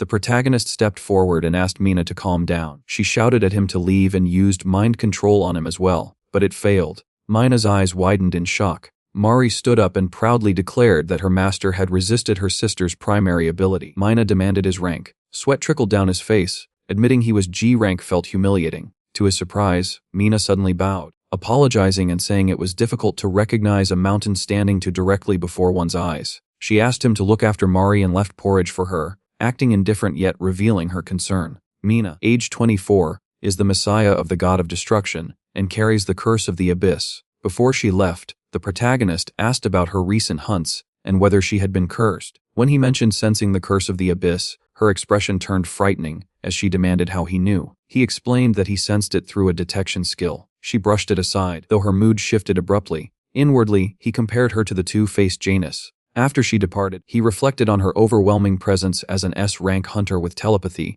and wondered how he could ever persuade her to believe in him. Mari noticed his concern. Instead of answering, he suggested they train on the roof. She agreed eagerly. On the rooftop, lightning flashed across the dark sky. Behind him appeared a giant tiger bound in chains, radiating electricity. He pointed his finger and used the crushing index finger of a god, but nothing happened. He tried again. The lightning flickered and dimmed, yet the chains remained intact. Exhausted, he bent forward, realizing that freeing the beast would elevate Sparky to S rank and make her his first high-rank follower. Frustrated, he tossed an item onto the bench and wondered whether he was doing something wrong. He positioned Mari, and a system window appeared above her. Mari, 19 years old. First believer of the protagonist on Earth. S rank currently sealed. Electric abilities partially sealed. He forced himself to focus on the seal as if threading a needle. Mari asked why he was staring so intensely. Another system prompt appeared. He asked who had sealed her. Confused, she asked what he meant. A bead of sweat slid down his face. He then asked where her sister had gone. Mari touched her cheek and asked why he needed to know. With a faint smile, the protagonist realized they could not move forward without having a heartfelt conversation with Mina. Elsewhere, the voice reassured the apostle not to be afraid. The moment he descended to earth, every inhabitant of this world would receive salvation. At the center of the raging waves stood a massive concrete prison. Uniformed guards patrolled the corridors without pause. Inside one of the cells, Johann knelt with his head lowered. In his darkest moments, he had always relied on God's miracle, yet everything had proven to be a lie. Johann looked down at his trembling hands. Salvation had been the sole idea driving his body and mind, yet he had believed in God with blind devotion. Tears slid down his cheeks as he questioned why he had once considered it an honor to become food for a god. A gigantic eye suddenly opened, its red pupil glowing ominously. Johann looked up in terror, screaming that it was disgusting and not what he wanted. Even so, he believed the protagonist was different, the one true God, a god among gods. He pictured the protagonist's somber face, blazing eyes, and body wrapped in streams of flame. Staring through the barred window, Johann pleaded for the world's salvation and for forgiveness for himself. Closing his eyes, he prayed that the merciful protagonist would accept his fallen soul. The system answered that he had converted to the faith of the protagonist. A tremor ran through his body as he thanked the protagonist for accepting his sinful soul. Without warning, a figure dressed in dark clothing appeared behind him wearing a plague doctor mask. A masked girl stepped forward beside the figure. Johann looked up in fear, wondering how anyone below S-class could possibly reach him. Assuming the association had come to claim his life, he declared they were jealous of his abilities, admitted to killing many people, and insisted he could still kill her. The girl laughed coldly and said he had never even set foot in the abyss. Energy gathered at her fingertip as she declared he would answer for attempting to kill her sister, Miri. Agony burst through Johann's chest. Streams of dark energy coiled around his body as he screamed, his cries echoing throughout the prison corridors. Elsewhere, the protagonist sat cross-legged, irritated that meeting Mina was so difficult. Celebrity life must keep her busy, he reasoned. He felt relieved that the sword demon had finally left him alone and imagined a farewell letter promising to remain with him in spirit. His phone lit up with a system notice that a new follower, Johann, a human and former follower of the god of destruction, was now fanatically devoted to him. Promotion progress appeared showing 512, 326 ordinary followers out of 1 billion required. Followers with S-class potential or higher were 1 of 10. Johann should count as above S-class, he thought. He had resolved 2 problems at once. Moments later, the system reported that the fanatic Johann had died. Before he could fully process it, red system windows appeared. Everything belonging to the fanatic would be absorbed. The absorption process could cause unbearable pain. Energy burst from the phone. The protagonist screamed as power surged into his body. Light poured from his apartment window, while energy spiraled around his fists. Gasping for breath, he realized he had absorbed Johann's abilities and wondered if the process could be any less painful. News reports soon stated that an underground hunter gang leader had died of a heart attack in his cell. Though unnamed, the protagonist knew it was Johann. One S-rank follower was now counted in both the good and evil promotion missions. He lay back on the bed, unsure whether he should feel relieved. Johann had been a follower of destruction. Could this truly be good news? Thinking about the future, the protagonist considered becoming a hunter for fame and money, but quickly dismissed the idea. He was a writer, even if only a third-rate one. After uploading 10 chapters based on real events, he checked the comments. One reader wrote that the author lacked talent and rushed the story. Another felt sorry for the ants being slaughtered. A third simply wished him a good night. The protagonist froze, realizing he might need to find another job. Suddenly, a knock sounded at the door. Assuming it might be the sword demon, he rolled up his sleeves and opened it. Instead, a worried Miri stood outside. She dropped to her knees, clasped her hands together, and begged her master to help with an extremely difficult matter. Miri shut her eyes and continued pleading for help. Guys, is it just me? Or is Miri becoming cuter chapter by chapter? The hero watched her and felt he simply could not refuse. A face like that was a forbidden move. Saying no to those eyes would make him a complete idiot. Protagonist frowned, then gave a thumbs up, and Miri shouted with delight. The system immediately reported that the follower on the ground had gained 10 faith points. The hero lifted his brows in surprise, realizing that merely agreeing had earned him faith. Miri beamed and said her master was the best. The guy looked at her suspiciously, wondering what she wanted, because he had a bad feeling about all this. The following day at the Hunter Academy, crowds gathered near the entrance. Wearing a business suit, the main character walked ahead of the girl and asked if she truly wanted him to act as her guardian. Miri smiled broadly and confirmed it. He assumed she had missed too many classes, and that a guardian had been summoned. He briefly wondered whether asking his older sister would have been easier, but the protagonist pictured a terrifying scene and quickly dismissed the idea. He frowned, finally understanding the price behind those 10 faith points. Miri admired his suit and asked why he did not dress like that more often. He replied that he only owned one. She offered to buy him several since she had plenty of money, but he refused, telling her to spend it on herself. They hurried toward the steps to avoid being late. A man approached and asked what he was to Miri. She smiled and said he was her older cousin. Junok stroked his chin and remarked that they did not look alike. The protagonist thought they had already been exposed. Miri insisted they were very similar, while he wondered who she thought she was fooling. Junok, 33 and famous for his muscular build. Miri clenched her fist and demanded how he could call her brother ugly. Junok apologized, saying he had expected Mina to come. He assumed the protagonist must also be a hunter, since the girl's entire family was exceptional. The protagonist pointed at himself and insisted he was ordinary, but Miri turned proudly and declared her brother amazing. Nearby hung a sign reading Principal's Office, with a horn attached to a wooden board. Scene shift to past. A soldier scanning the sky spotted a massive stream of dark energy forming. A giant creature with glowing green eyes roared. The soldier warned that such a monster could tear Korea apart. It was a demonic ogre, a supreme S-rank monster. The uniformed officer demanded immediate action, but even the hunters present were no match for it. Suddenly, a man appeared beside the ogre's head, blue energy gathering in his hand. He drove his fist forward, releasing a blinding flash. The ogre collapsed, cracking the ground beneath it. The man stood beside the corpse, surrounded by streams of bright energy. Witnesses were stunned that he had defeated a supreme S-rank monster alone. No one recognized him. Inside the academy, Choi Kang-sen leaned against a nightstand with folded arms, saying he only wanted a peaceful life. Yet monsters kept interrupting everything. He noted warily that some people still thought of him as a janitor. He added that he was too old for that role, and now needed to train the younger generation and cultivate the academy's talent. He mentioned one troublesome girl, Miri, who had recently grown stronger. Only the association's higher-ups knew about the internal barrier restraining her power. She simply needed control and gradual development. She was scheduled to visit today, and he planned to explain everything. Outside, Junok asked whether the protagonist was really a writer. He admitted he enjoyed reading and asked about his work. The protagonist explained it was a story about an ant colony controlled through a mobile phone, featuring a holy virgin and a muscle-bound ant. Junok repeated the words muscle-bound ant in bewilderment. They arrived at the director's office. Junok knocked and announced Miri and her guardian. The protagonist nervously straightened his tie, bowed, and introduced himself as Mira's cousin standing in for her guardian. Choi Kang-sen greeted them warmly. Suddenly, both men shouted in recognition. Protagonist remembered seeing Choi Kang-sen drinking from a bottle during their previous encounter. He froze, realizing this was the S-class hunter Choi Kang-sen, known as the janitor. Choi Kang-sen also smiled, thinking it impossible that the same man would appear here. The protagonist greeted him cheerfully, glad to see him well. Without warning, Choi Kang-sen told him not to come closer and dropped into a fighting stance. Junok sensed the tension and stepped between them, afraid an ordinary man, like the protagonist, might die from a single blow. Miri rushed forward, begging them to calm down, but Choi Kang-sen shouted for her not to interfere, warning that a terrifying creature could appear at any moment. Junok could not understand, yet he sensed the director feared something about this man. The protagonist protested, asking if this was how one treated someone who had kindly given him 5,001 the last time they met. Choi Kang-sen cried out in fear, spun around, and smashed through the window. He leapt from the third floor, landed in a cloud of dust, and sprinted away while stunned onlookers stared. Junok stood frozen in shock. The protagonist scratched the back of his head and wondered aloud what was wrong with the director. The boys stood quietly in the director's office, unsure of how to react. Looking out the window, they saw Choi Kang-sen sprinting away in terror. Junok muttered an apology, explaining that the director had been a bit off ever since the last mission. The main character realized he had not been thinking clearly before. The old man quickly disappeared, his heels flashing as he ran, and Junok remarked that the director would be back soon. Later, Choi Kang-sen sat calmly in a chair, sipping tea. The main character Miri and Junok were all present. After sampling the cookies, Miri froze for a moment before handing one to the protagonist, insisting he try it. He refused. As she tried to persuade him, the old man's gaze fixed intensely on the protagonist taking the cookie. He noticed the director staring sharply and saw a notice indicating that Miri had presented him a tribute, Choi Kang-sen's favorite snack. Surprised, the boy wondered if that explained the intense stare. Standing up, he asked the principal what he wanted to say, offering to step outside for a private discussion. The director panicked, insisting it be addressed in front of everyone. Confused, the protagonist suggested contacting the guardian since Miri had been skipping classes, emphasizing she needed supervision. Closing his eyes, he assured them he would take care of it. Junok thanked him, thinking this might be sufficient. As the protagonist and Miri prepared to leave, the old man shouted, halting them. Choi Kang-sen, serious, declared that he could not allow them to go. The protagonist asked why. The director asked if he knew how long he had been searching for him, then jumped up, pointing at the protagonist and shouting that this was fate. He mentioned that the academy was well equipped and suggested conducting tests. Raising his fists, he proclaimed he wanted to measure the protagonist's strength. Confused, the boy asked why. The director promised to grant anything if he succeeded. Without hesitation, the protagonist requested that all of Mira's absences, past and future, be ignored. Choi Kang-sen agreed happily, and Junuk was ready to intervene, but the director insisted they not let this opportunity slip by. In the lab, the protagonist entered the capsule. The assistant asked if it was dangerous for an ordinary person. The director reassured her it was important but safe. Reviewing past records, the girl noted that he had a maximum rating of G class, approaching the sphere of waste, which was used to test abilities and track God followers and victims. The boy felt uneasy. Choi Kang-san instructed the protagonist to place his hand on it. Immediately, a blast of mana struck, blinding him. The sphere sparkled and made noises as it assessed his power. When the test concluded, the protagonist sighed. The girl remarked that it was interesting. Embarrassed, he hoped his talent would finally be acknowledged. Excited, he asked if he had achieved S class, but she coldly responded that he was G class, showing a paper confirming that all indicators were within G class. Nothing remarkable. The boy and Miri were stunned. The assistant explained that these were the most average results possible. Choi Kang-sen angrily asked if she was certain. She confirmed, noting only a 0.1% margin of error. The protagonist discovered that Eunbi was Choi Kang-san's daughter. He wondered whether the sphere measured God power. Choi Kang-sen asked his daughter if she was sure. Eunbi pushed him away, confirming it. The director was shocked, pondering how the boy had achieved this, and smirked, thinking he might need to push him if a special ability were activated. The protagonist asked Miri if she wanted to eat on the way back. She agreed happily. Choi Kang-sen, furious, shouted that they were not finished yet. The protagonist asked, "What again?" The director commanded a fight to demonstrate the protagonist's abilities. He claimed the machine had erred, which angered Eunbi. The protagonist refused, uninterested in the director's offer. The boy thought about gaining another S-class follower for his mission. Clenching his fists, he smiled and shouted, "He agree." Miri and Eunbi looked on, confused. Choi Kang-sen clenched his fist in joy, shouting that they needed to move to the training hall. Behind him appeared Junuk, the boy challenging him, eyes burning with rage, insisting it was unacceptable for the Legend of Korea, the director, to fight a lower-class person. Everyone was gathered in the training hall. The protagonist stood in the arena, touching the iron net and wondering whether it could withstand superhuman strength. Suddenly, his opponent asked if he wanted to wear protective armor. The protagonist replied that Junuk hadn't worn any. The man strapped on a chest guard and gloves, his voice menacing as he said experience made all the difference. The protagonist calmly put on his gloves, saying it would be fine. Rage flashed in Junuk's eyes as he warned the boy that he wouldn't regret it. Outside the arena, the director cautioned the protagonist, explaining that Junuk was one of the top B-rank hunters, with vast combat experience, capable of taking on even an A-rank hunter. The protagonist was surprised. Mari jumped up, shouting that he could handle it and should defeat the enemy in a single strike. Confused, the protagonist felt the terrifying aura radiating from his opponent. A student shouted that the sparring match was about to begin. Seeing the crowd of spectators, the protagonist felt nervous. Junuk suggested finishing quickly before more people arrived. The protagonist agreed and told the teacher to attack. Junuk, clearly enraged, readied himself to unleash the full power of a seasoned hunter. He swung, but the protagonist dodged, catching him off guard. Thinking it was just beginner's luck, Junuk attacked again, closing the distance and striking with full force. Fear washed over the protagonist, yet a bright glow illuminated his face. At that instant, Junuk hit him with everything he had. The spectators cheered, but shock crossed Junuk's face. The protagonist was still standing, raising a finger glowing with God's crushing index finger. Junuk couldn't move. With a flick, the protagonist sent a beam of light hitting Junuk's forehead, sending teeth flying as he lost consciousness, and was hurled across the arena. The principal watched calmly, arms folded. The protagonist rubbed his nose, realizing that Junuk's true strength was comparable to A-class. Mari cheered while the students were stunned. Junuk was taken to the medical department. The protagonist, excited, observed from behind the bars. Choi Kang-sen approached, shouting that it was his turn. The principal removed his shirt, surprising the protagonist. Choi Kang-sen clenched his fists, his stance radiating menace. The protagonist noted that the man's muscle strength seemed limitless, thinking that the old man on steroids was eager to fight him, though he had no other way to attract powerful believers. Choi Kang-sen,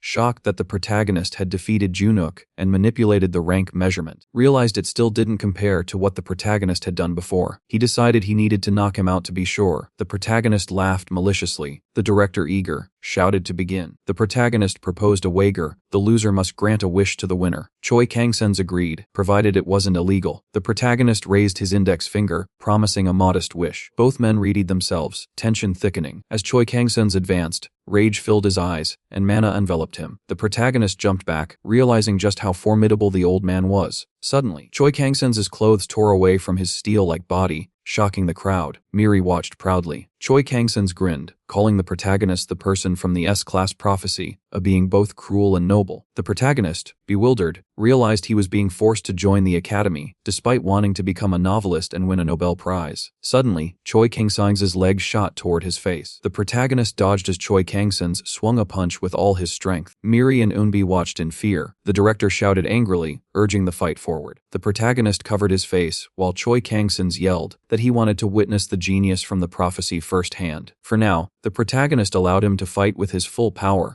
The main character roared in fury and lunged at his opponent. The old man did not step back and instead pressed forward. They clashed brutally, trading heavy blows. Hero barely evaded the director's crushing strikes, while Choi Kang-sen failed to block the protagonist's lightning-fast attacks. The spectators stared in shock. Suddenly he noticed the old man stumble and seized the opportunity, driving a hard kick into his side. Blood burst from the director's mouth, yet he instantly countered, slamming his fist into the protagonist's side with equal force. The protagonist cried out in agony. Choi Kang-sen wiped the blood from his lips and laughed, saying it was not bad at all and that he expected nothing less.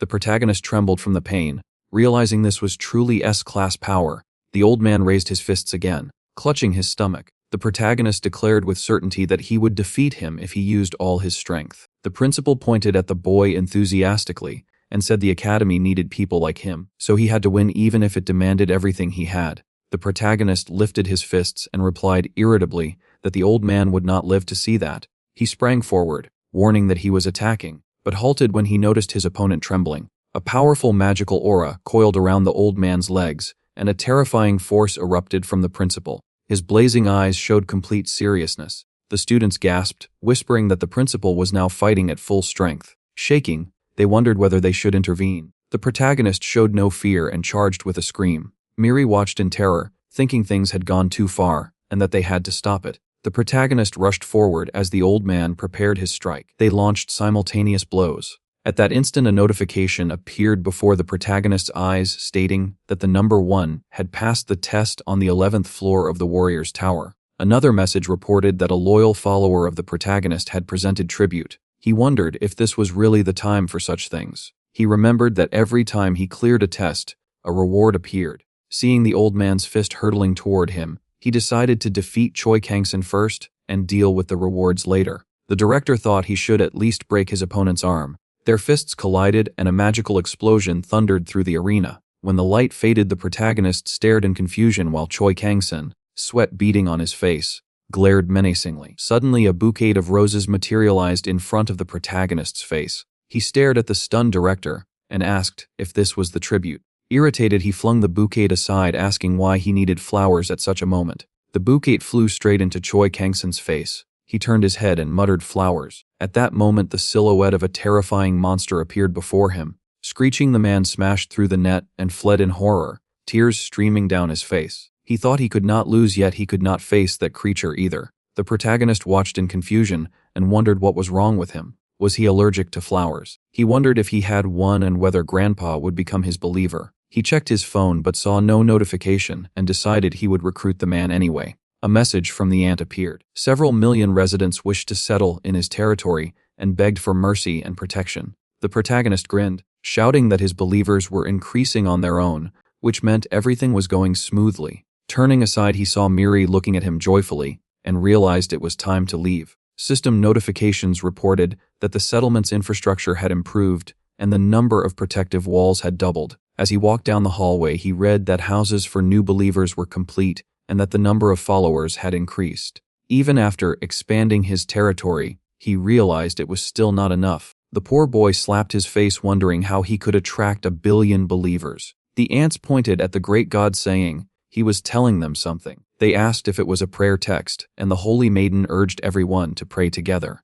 The protagonist received her notification and wondered what they were doing. The ants raised their paws and began shouting curses, mistaking them for prayer. The protagonist closed his eyes, realizing why it was better not to curse in front of children. He continued walking, wondering where the director had gone. Suddenly, he looked at his phone and screamed in shock. The sword demon staggered through the forest with his last strength, pressing a knife against his body and preparing to stab himself. A message appeared asking whether he wanted to save his believer, the sword demon, from committing suicide. In front of a house, the sword demon stood with a blade held upright against his chest. Without warning, a portal opened behind him, and the protagonist stepped out. The moment he saw the man, he called out to him. The sword demon turned around with tears in his eyes, asking if this was truly the sword god, then suddenly screamed and begged for help. The protagonist pressed a hand to his forehead and let out a long breath. He walked up, gripped the blade, and gently pushed it away. The sword demon dropped it to the ground. The protagonist then delivered a hard kick, and the sword demon exhaled in relief. Turning to his follower, the protagonist angrily demanded what kind of madness had possessed him, asking why he was acting as if his guts were trying to crawl out. The sword demon replied in confusion that it was not like that. Startled, the protagonist paused and said quietly that the man had not intended to take his own life. Then he spun sharply and declared that someone else was responsible. Behind him stood a figure in a suit radiating a terrifying aura. A plague mask covered the face, its eye lenses glowing with red flame. Beneath the mask lingered a chilling indifference as she repeated to herself that she felt nothing and wondered where he had come from. The protagonist studied the suited girl carefully without speaking. The sword demon suddenly pointed at her and warned him to be careful, saying she was using a bizarre technique. He explained that she had been whispering in his ear from afar, forcing him to act according to her commands. The protagonist narrowed his eyes and said calmly that this was not a man. The sword demon stared in shock and asked what he meant. The protagonist looked more closely and asked Mina what she was doing here. Realizing she had been identified, Mina stiffened and asked irritably what he wanted from her when their paths had never crossed. A screen above her indicated she was under the influence of the curse of the abyss. Mina grew angry and demanded how he knew that. The protagonist scratched his cheek and replied that he had already mentioned his sensory ability. The sword demon watched in amazement, wondering if they truly knew each other, and thought with admiration that only someone famous would be followed by people like this. The girl removed the plague mask and tossed it aside. Pulling back her hood revealed a displeased expression. Seeing her face, the sword demon cried out in shock at how beautiful she was. Standing beside the discarded mask, she stated sternly that it was a class artifact with concealment properties and released a surge of magical power, declaring that no sensory skill could penetrate such protection. The sword demon shielded himself from the overwhelming aura. The protagonist raised a hand calmly and asked again what she was doing here. Mina pointed at the sword demon and shouted that she intended to kill the creature and asked if that was not obvious. The protagonist asked why. The sword demon explained that she was one of the dozen people he could not kill. The protagonist told Mina that the sword demon might seem like a jerk, but was actually a good person. She gasped, veins bulging at her temples, and demanded whether he truly expected her to ignore the attempted murder of her little sister. The protagonist wondered how she knew everything and asked why the man had ultimately not harmed her. The sword demon stared ahead in fear. The protagonist said that if Mina insisted, he would handle the matter himself, since he was currently responsible for Miri. Mina crossed her arms and replied that his arrival was convenient. He could deal with the man now, and she would deal with him later. The protagonist asked in bewilderment why. Mina said Joan had called him by name, so he should stop pretending. She claimed she knew everything and accused him of scheming around Mary after playing a trick on the savior to gain favor. The protagonist thought her conclusions were ridiculous and countered with a question. If she cherished her sister so much, why had she sealed her abilities? Mina froze, wondering how he knew. She glared at him menacingly, thinking she should kill him. The protagonist recalled the bloody seal Mina had created in exchange for her life, now pledged to the abyss, the same seal placed on Miri that he could never remove. Mina herself had created it. He said he could not understand why anyone would sacrifice their life for such a seal and asked if she was jealous, because her sister was stronger and she feared losing power. Enraged, Mina released a torrent of mana and shouted for him to stop speaking nonsense. The protagonist stared in horror. The sword demon sprang forward with his sword. Mina extended a finger of mana toward his head, called him a pathetic insect, and unleashed a devastating blast. Pain exploded across his face. He slammed into a tree, gouging the ground and groaning in agony. The protagonist turned at the impact. He looked at the injured man with alarm, then back at Mina, shocked at how effortlessly she had brushed him aside. He anxiously asked how he was. With blood on his lips, the sword demon warned him to be careful and said rumors claimed Mina was not S-class, but SS class. The protagonist stared at her, wondering if she was truly that powerful, since he himself was only G-class. Mina launched a stream of mana toward him, wishing for his death, then clenched her hand and crushed the energy. Suddenly, a violent pain gripped the protagonist's heart. His eyes widened in terror. He screamed and clutched his chest. The sword demon let out a scream of horror as the protagonist gripped the terrifying magical energy in his heart. Mina's eyes blazed as she smiled. The protagonist shuddered in pain and cursed. The sword demon screamed, convulsing and pleading with the sword god not to die. Suddenly, the protagonist turned to his follower and shouted that he wasn't dying. He scratched at the spots where he had been attacked, frowning, and said he was just ticklish. Hearing this, Mina lowered her hand. Tears filled the sword demon's eyes as he cried out in joy. A satisfied grin spread across the protagonist's face as he cheerfully said it had finally released. Mina, shocked, realized she had poured all her strength into the attack, yet he had only found it ticklish. She asked where he had even come from. After a pause, she admitted he was stronger than she had expected, but mental powers weren't the only abilities she possessed. The sword demon rose, positioning himself behind his god. Mina was enveloped in terrifying magical energy, lifting her into the air. Flames ignited around Mina's hands. The sword demon warned the protagonist to be cautious, explaining that Mina was nearing SS rank, even in her physical attributes. The protagonist thought about Korea having no hunters stronger than S-class, and if the sword demon was correct, she was far beyond that nervous old man. Mina, her eyes burning, commanded the protagonist to burn. He was caught off guard. The sword demon lifted his sword. Mina unleashed a massive fireball. The protagonist screamed as flames engulfed him. The sword demon attempted to leap away. A powerful explosion seared the protagonist's hand, causing him to scream in pain. A massive crater formed beneath them. The protagonist thought to himself that he had almost been incinerated. An ice ball materialized in Mina's hand. Mocking them, she asked if they were already done, and added that she was merely sampling. She amplified the ice ball 100-fold, directing all her energy toward them, shouting that it was time to freeze. A beam of ice struck the ground in front of the protagonist. He shivered as the frost crept up his legs. The sword demon was entirely encased in ice. The protagonist wondered how many different attacks she had. It seemed too many for someone specializing in mental powers. The protagonist poured all his strength into breaking the ice. He shouted at the sword demon that it was nothing but an illusion. Mina laughed cruelly, admitting he was right. She had constructed mental spheres that embodied illusions. She lifted boulders with magic, claiming that a perfect illusion was indistinguishable from reality. The two watched in horror as she hurled the rocks at them. Mina declared that even if it was only an illusion, captivity would still mean death. She sent a massive chunk of earth flying, shouting that if he didn't want to be crushed, he had better comply. The protagonist feared she might ignore him, but he decided it was worth a try. Standing tall, he said he was just an ordinary G-rank author of Even Ants Have Gods. Mina frowned in confusion. He explained that he wanted nothing from Miri, only to help her reach S-class. He pleaded with her to remove her seal. Mina questioned whether he was insane, then screamed that if he wished to die, she would gladly oblige. She sent a tremendous surge of mana skyward, her eyes blazing with fury. She lifted an enormous stone with sheer force. The sword demon watched in terror as the rock fell with full impact. Mina sneered at them, calling them pathetic worms. The protagonist activated Steel Body, clenched his fists, and shattered the stone into fragments, and just before impact, a massive explosion of energy erupted. Mina shielded her face from dust and debris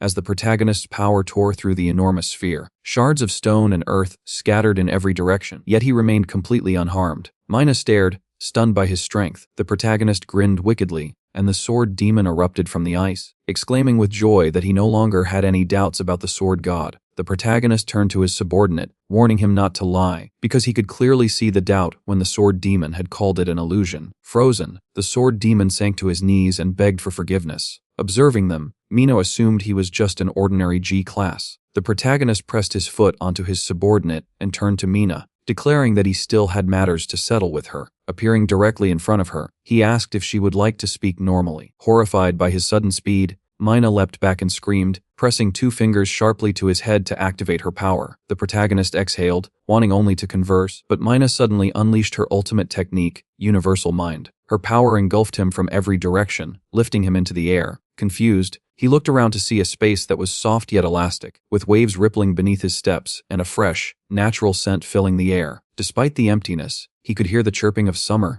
night insects. Moving with his eyes closed, he felt unstoppable, as if he could move mountains. Bending forward in fear, he glanced up to the starry sky, whispering to himself how beautiful it was. Suddenly, a loud voice behind him startled him. Mina gritted her teeth and screamed that he was driving her insane. She spun, extended her index finger, and activated her power. The protagonist's body was swallowed by the water she directed at him. He screamed in terror as Mina calmly told him it was over. Using his final strength, the protagonist activated God-crushing index finger, groaning with pain, but it proved insufficient. Mina advanced, explaining that he would not die in the real world. He would merely become a vegetable, losing all memory of his wicked intentions. Tears streaming, the protagonist yelled that this was just as terrible as facing two of everything else. Mina pressed her foot harder on his head. The protagonist realized this was not real. Mina offered him one last chance. Angrily, he insisted that they only needed to talk. She pressed further, asking who he was and what he wanted from Miri. Sheepishly, he addressed her as the respected Mina. She smiled and encouraged him to continue. The protagonist blurted that he could see her underwear. Mina recoiled, and he imagined her expectations. Short dress. Stepping on someone's face. Mina thrust her hand forward, shouting for the pervert to die. The water began pulling him in. Clenching his teeth, he fought to stay awake while pondering why Mina had sealed Miri's abilities. The system signaled that the protagonist had met the conditions to use the rose that blooms in the night. Mina, unsure if she was hallucinating, noticed the water bubbling. Suddenly, an enraged monster exploded from it. Mina leapt back in fear, realizing that the ultimate nightmare had arrived. The flower, resembling an enormous flycatcher, roared with fury, spraying saliva as it lunged toward Mina. Startled, she jumped back just in time. The flower had grown several times larger, and Mina wondered how it had entered her imaginary space, where nothing could intrude without her permission. Fear gripped her as she realized it might be the work of the main character. The predatory flower struck again. Overwhelmed with terror, Mina could only dodge. Its menacing aura reminded her of the day she first encountered the monstrous abyss dragon, whose burning eyes and terrifying presence had scarred her life. Kneeling, she tried to resist, shouting that she couldn't die like this. Vines coiled around her, lifting her toward the flower's roaring mouth. She screamed, refusing to die before avenging the dragon of the abyss. Tears streamed as she whispered that it could not be yet. The monster swallowed her. Meanwhile, the main character rested atop a massive rose flower underwater, sleeping peacefully, feeling unusually comfortable as the vines of his flower rose protectively around him. Elsewhere, the protagonist moved forward,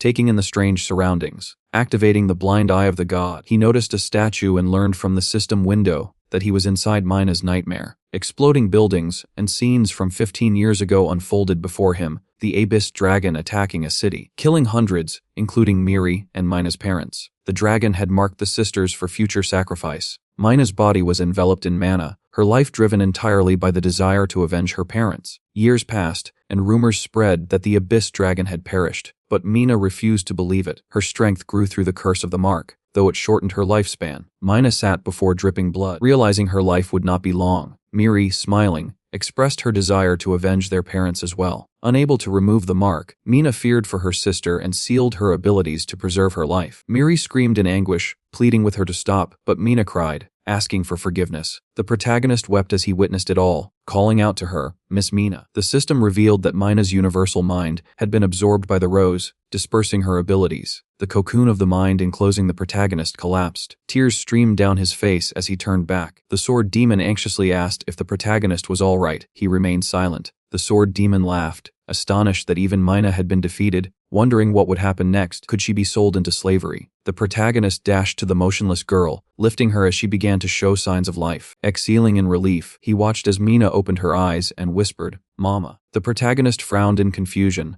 unable to comprehend what was happening. It was still broad daylight outside the house deep in the forest where the battle had taken place. Mina was asleep on the bed with a finger in her mouth. The protagonist stood beside her, staring at the healing finger and muttering that even it had failed to help. He picked up his phone and asked how he could get Mina back on her feet. An eternal seeker of truth commented that there is no truth in the legs and that she should train her muscles. 1,000 blades cutting through space itself proposed sacrificing her. Generous Abundance suggested that if he rose to the level of a high-ranking god, the healing ring finger of God would function properly. The protagonist dismissed every suggestion, admitting he was not even qualified to be a low-ranking god. After thinking for a moment, he recalled that whenever he was knocked unconscious, something would appear. A notification popped up, stating that he had met the conditions to use the rose that blooms in the night, a gift from the silent nightmare. He remembered that this flower had once absorbed the rose that blooms in the night and wondered if it activated whenever he lost consciousness.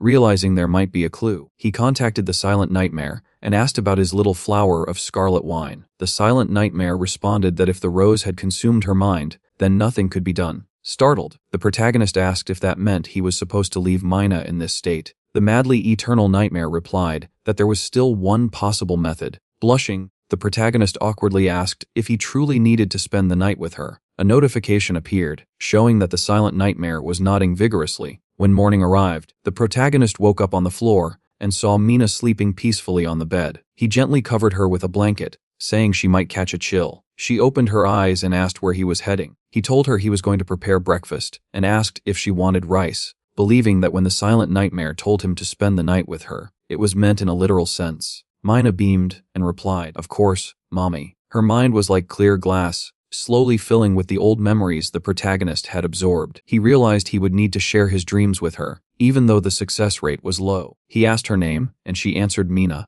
When he asked about her favorite things, she said Miri, her little sister. When he asked what she disliked the most, Mina began trembling and screamed that the flowers were bad. The protagonist understood that, for now, her mind functioned like that of a child. He then read the news reporting that the S-rank hunter Mina had vanished and was suspected to have been kidnapped. Returning her in this condition was impossible, as her fans would tear him apart. He decided to remain hidden in the remote forest until she fully recovered. Outside, the sword demon was practicing a downward slash. As soon as the protagonist stepped out, the sword demon knelt respectfully and greeted him. He presented a groundbreaking sword-style manual that shattered traditional fencing concepts. The protagonist remembered purchasing it to help the sword demon reach S rank, even though it had cost a fortune. He began wondering how he was supposed to obtain 10 S rank followers. Another notification informed him that his S class and above followers had increased by 2. He realized that Ant number 1 had advanced to S class, since recruiting new S-class followers was nearly impossible. He decided to focus on strengthening those he already had. He had spent 20 million Quartermaster Divine coins on the manual and a sword, only to discover a note claiming that true strength lies in one's hands, because fists surpass any blade. Feeling tricked, and knowing that items from the 1,000 blades could not be refunded, he chose to rely on potions instead,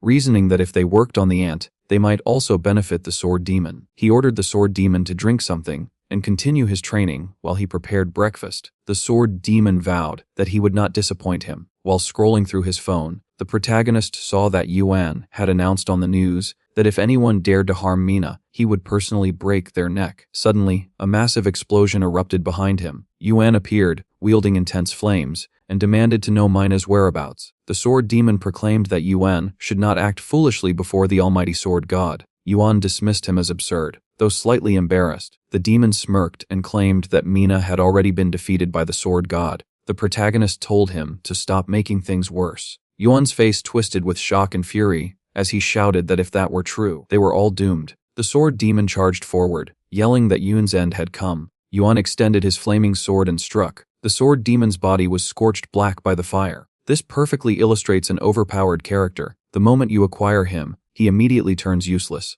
The protagonist and Yuan stared at each other. Without warning, Yuan vanished. The protagonist shouted that he had disappeared. In the next instant, Yuan's hand clamped around his neck. Flames engulfed his body as Yuan coldly demanded once more to know where Mina was and whether what the protagonist had said was true. The protagonist spotted an enormous dragon standing before him and instantly recognized it as a red dragon, carrying the same aura as Yuan's sword. The overwhelming presence of an S-rank hunter seemed to swallow everything in the surroundings. Yuan cried out in fury, demanding to know what the protagonist had done. The protagonist felt his head burning and knew he had to at least disperse the aura. He stretched out his index finger, activating the destructive index finger. Raising his hand high, he yelled the finger of God. Yuan tightened his grip around the guy's throat, shouting and asking what he was trying to poke. He lowered his head in dread as the protagonist's power wrapped around the enemy. The dragon let out a scream of terror. Horror was reflected clearly in its eyes. Yuan roared angrily, demanding to know what he had just done. The protagonist simply lifted his aura-crackling finger and said, "Vanish." The dragon closed its eyes in fear and began to crumble. Within moments, it disappeared completely. Yuan stood frozen in shock, asking what had just happened. His dragon sword split apart. Tears streamed down his face as he screamed, staring at the protagonist's sinister smile. Yuan's body shook with fear. The protagonist lightly tapped his finger, commanding him to release his grip or be destroyed like his dragon. The sword demon slowly regained consciousness, rising unsteadily, astonished that Yuan had been defeated so effortlessly. Just as Yuan swung his sword to strike again, Mina suddenly appeared. She lifted her head, her eyes blazing, and screamed that no one was allowed to disturb her sleep. Yuan glanced from behind and gasped in disbelief. She was alive. Mina looked surprised to see Yuna clutching the protagonist by the throat. She pointed at him and called him a bad uncle. With tears in his eyes, Yuan asked if Mina was okay. Instead of answering, her eyes shone brightly, and she unleashed a powerful beam of magic that slammed into Yuan's chest. The S-rank hunter was sent flying backward. The protagonist stared at the explosion in horror. Yuan dropped to his knees, coughing up blood, trembling as he he asked why Mina had attacked him. From behind the protagonist, a female voice called Miri. He turned around, saw her, and asked if she was alright. Now Mina seemed to believe the protagonist was Miri. Yuan frowned deeply, unable to understand the situation. The protagonist gently assured her that the big uncle would not hurt her. Mina carefully wrapped her arms around him. Yuan watched with tears in his eyes. The girl softly touched the protagonist's cheek and warned him to stay safe. He replied, "Yes, sister," but stopped halfway, almost saying it aloud. Yuan trembled, thinking she had been taken away from him, yet he refused to accept it. The protagonist felt a trace of sympathy. He would not want to be in Yuan's position. The poor boy had just reunited with his missing lover, only for her not to recognize him. Out of pity, the protagonist activated the healing finger. Yuan blinked in confusion as he realized his wounds had completely healed. In the system window, the protagonist noticed that healing Yuan required 100 coins. Although considered low rank, the creature possessed potential, which shocked him because the cost was equal to healing an S-class. He saw this as an opportunity to gather S-class followers. Yuan, overwhelmed, tossed aside his weapon and admired the protagonist's healing ability, claiming it surpassed even that of an S-class healer in South America. The protagonist smiled, certain that Yuan would now follow him anywhere. He extended his hand, promising to clear up the misunderstanding. Suddenly, both the protagonist and Mina looked upward and noticed helicopters hovering above them. The protagonist wondered if Yuan truly had come alone. He shouted, accusing him of bringing henchmen. Yuan looked puzzled and insisted he had arrived by himself. Covering his face, the protagonist thought there had to be more people involved. Perhaps there was a bounty on his head, or maybe the Hunters Association was investigating. The helicopters slowly descended, their blades scattering leaves as they prepared to land. Helicopters circled above as men in suits leaped down one after another.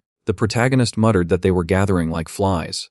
Then he noticed someone watching from inside one of the helicopters. Squinting carefully, he recognized the director. He wondered why the old man's expression was so grim. Was it because he suspected him of being the kidnapper? Miri stood beside the director while Mina pointed at her sister and shouted that she was over there. Mina ran toward the helicopter, frantically waving her arms. The protagonist let out a long sigh, already dreading how troublesome it would be to explain everything. By evening, he had finished recounting the entire incident in detail, including the matter of Miri's seal. As soon as she heard it all laid out, Miri broke down in tears and confessed that it was the reason behind her actions. She threw her arms around her sister, sobbing that she loved her more than anything. The director approached the protagonist with his daughter, who handed him a card. It was a B-class hunter license. He stared at it in confusion since his test results had clearly labeled him as G-class. The girl clarified that defeating the flower monster, combined with the director's personal endorsement, was more than enough to justify the rank increase.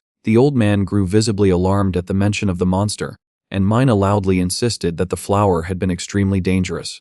The girl calmly continued, explaining that the protagonist's summoning ability was exceptionally powerful and deserved proper acknowledgement. Summoning ability. He recalled the rose that had blossomed in the middle of the night. The director then extended an offer for him to work at the academy. With a B-class ranking, he was qualified to serve as a professor. The protagonist declined immediately, claiming he wanted no part in the hassle. He already had ants to oversee, a novel to complete, and somehow needed to recruit S-class followers. Unfazed, the director raised 2 fingers and offered twice the standard salary. The protagonist asked what that translated to in numbers. When the daughter turned the screen toward him, revealing the figure, he froze at the sheer amount of zeros displayed.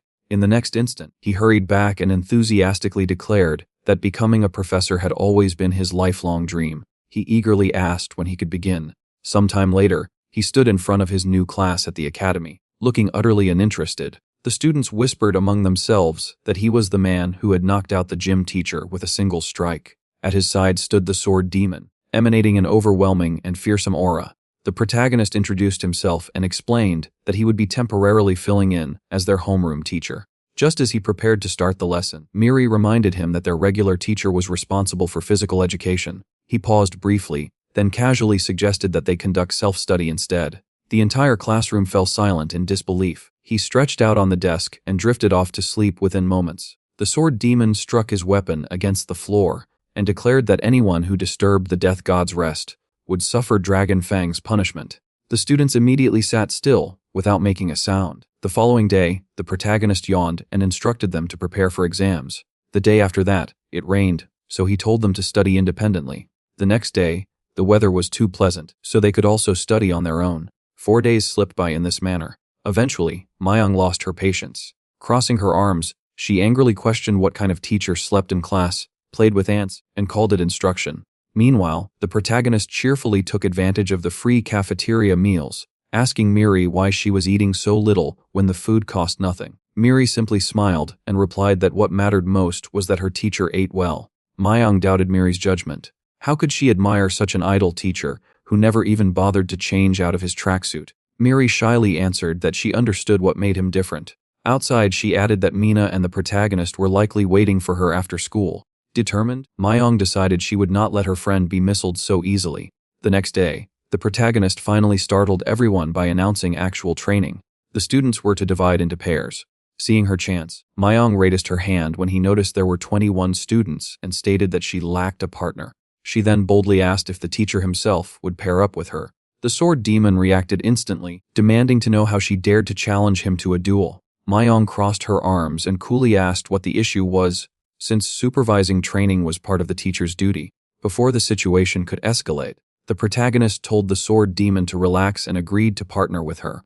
Under his breath, he muttered that if he kept neglecting his responsibilities, he might lose both his salary and his free lunches. At the very least, he needed to appear productive. Myung stepped forward with a determined expression. She was convinced that if she defeated him, everyone would finally recognize the teacher's weakness. Thus, what had started as a simple and effortless job for a lazy professor slowly began to evolve into something far more complicated. They stood in the arena a short distance apart. The girl stepped in front of the teacher and whispered that he was finished. The protagonist glanced at the furious student and wondered if she was Mary's closest friend. He recalled how he slept through nearly every class, though he had his reasons. That morning, he woke up with a pounding headache. Miri and Mina were still asleep on his bed, so he had given it up to take care of Mina until she recovered. On the floor, the principal and Yuan lay passed out among empty alcohol bottles. He could not comprehend how people like them were considered S-rank hunters. They had been staying in his apartment for a week, drinking every single day. First, it was because of the rain, then to celebrate good weather, and then to mark his employment. The old man had even shouted with joy about brewing for the new guy's job. The protagonist wanted to throw them out, worried about Mina's immature mind, but she cheerfully said she had enjoyed their drunken antics. Mina nudged him awake and asked for food. With dark circles under his eyes, he went to the kitchen and decided to make fried rice with kimchi. She cheerfully requested that he add an egg. While cooking, he thought about how little time he had to sleep. At night, he tended to Mina, and during the day, he endured his drunken neighbors. Suddenly, the phone rang near the director and Yuhan. On the news, they learned that S-class hunter Sergi had died in Gangwon-do. Analysts suspected a catastrophe-level monster was responsible. In Sergi's room, there had been a strange inscription not written by him, but in the language of an ancient African tribe, indicating a sacrifice to God. Recognizing the gravity of the situation, the old man insisted they leave immediately. Yuhan teleported and vanished. The protagonist felt the surge of energy and wondered where they had gone. He placed the food on the table and told Mina to eat, since he needed to prepare for class. She asked if Yuhan would come, as he usually watched her whenever he went to the academy. The protagonist thought bitterly that he was a poor mother figure and resolved to try harder. Back in the arena, the system window revealed that the girl's necromancy was only mediocre. Suddenly, she tore off the amulet around her neck and summoned Hades. Using Ray's dead,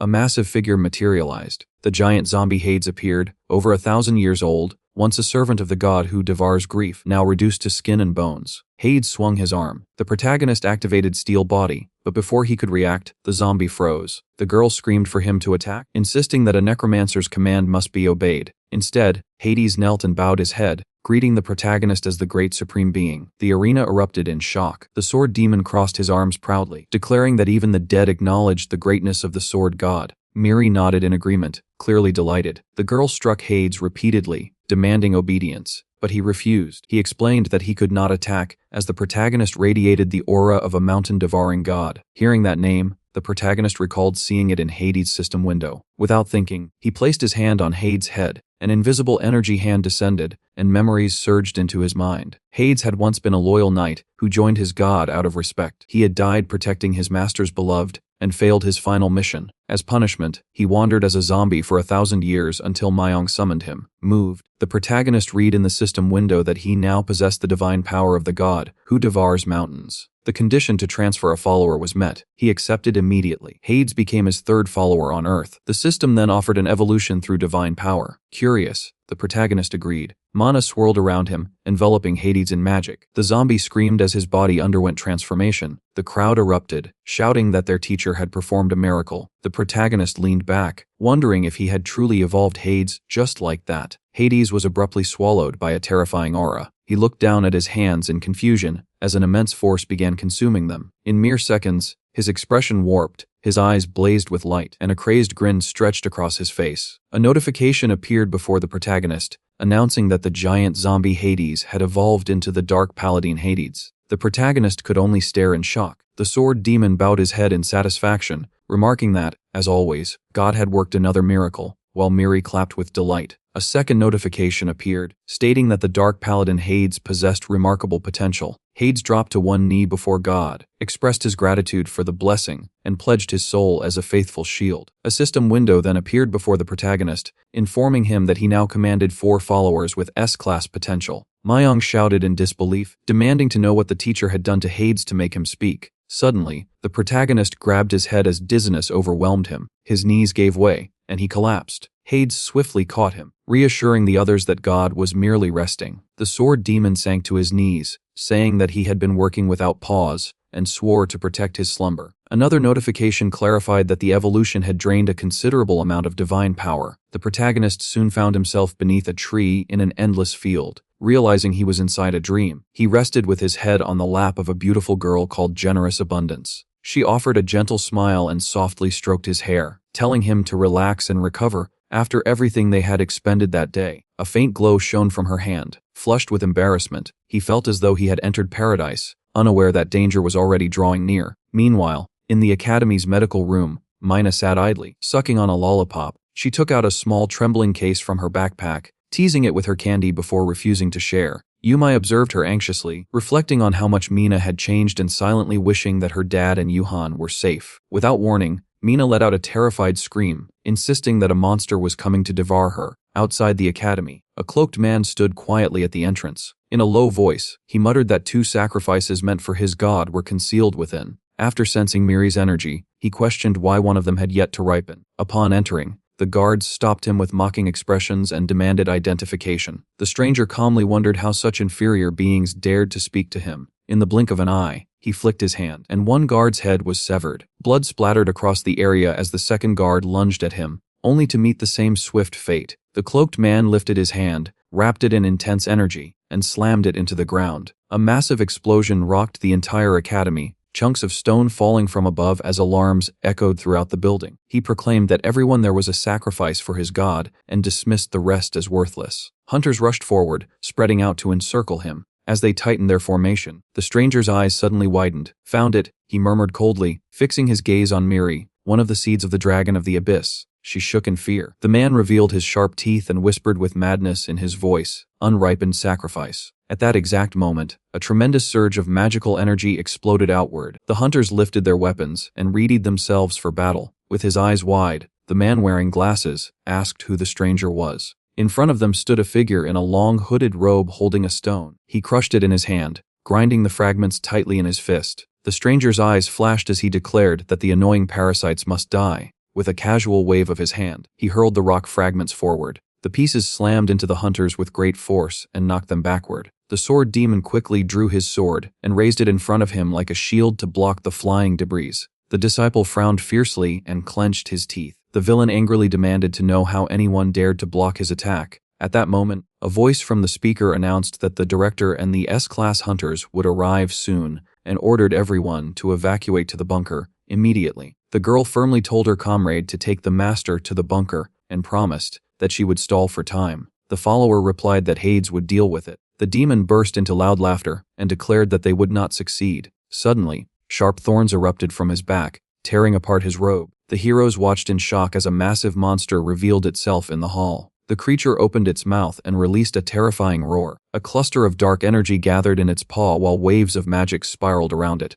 Dark magic erupted outward and covered the entire building, forming a dome. Lifting his head proudly, the villain announced that no one would be able to enter now. Looking around, the girl realized that it was a territorial barrier. She explained that only powerful monsters, such as the abyssal dragon, could create something like that. The sword demon told her to leave and assist the master while he distracted the enemy. Without warning, the monster whipped its tail. The man narrowed his eyes and struck with his sword, but the blade hit the tail and shattered in half. The tremendous force hurled the disciple into the wall, and he coughed up blood. The monster calmly remarked that they were no match for it, and asked where the victim had gone. At that moment, the huntress appeared behind the creature and summoned lightning in her hands. Determination filled her face as she unleashed the attack. The lightning struck the monster's body, and it cried out in pain. Meanwhile, inside the bunker, Yunai sat on the floor and asked her friend if she was all right. Mina suddenly realized that her sister was in danger and jumped to her feet in panic. Lightning burst from Mari's hands as the battle above continued. The monster extended its massive paw to grab the girl. The paw smashed through the window as it reached toward her.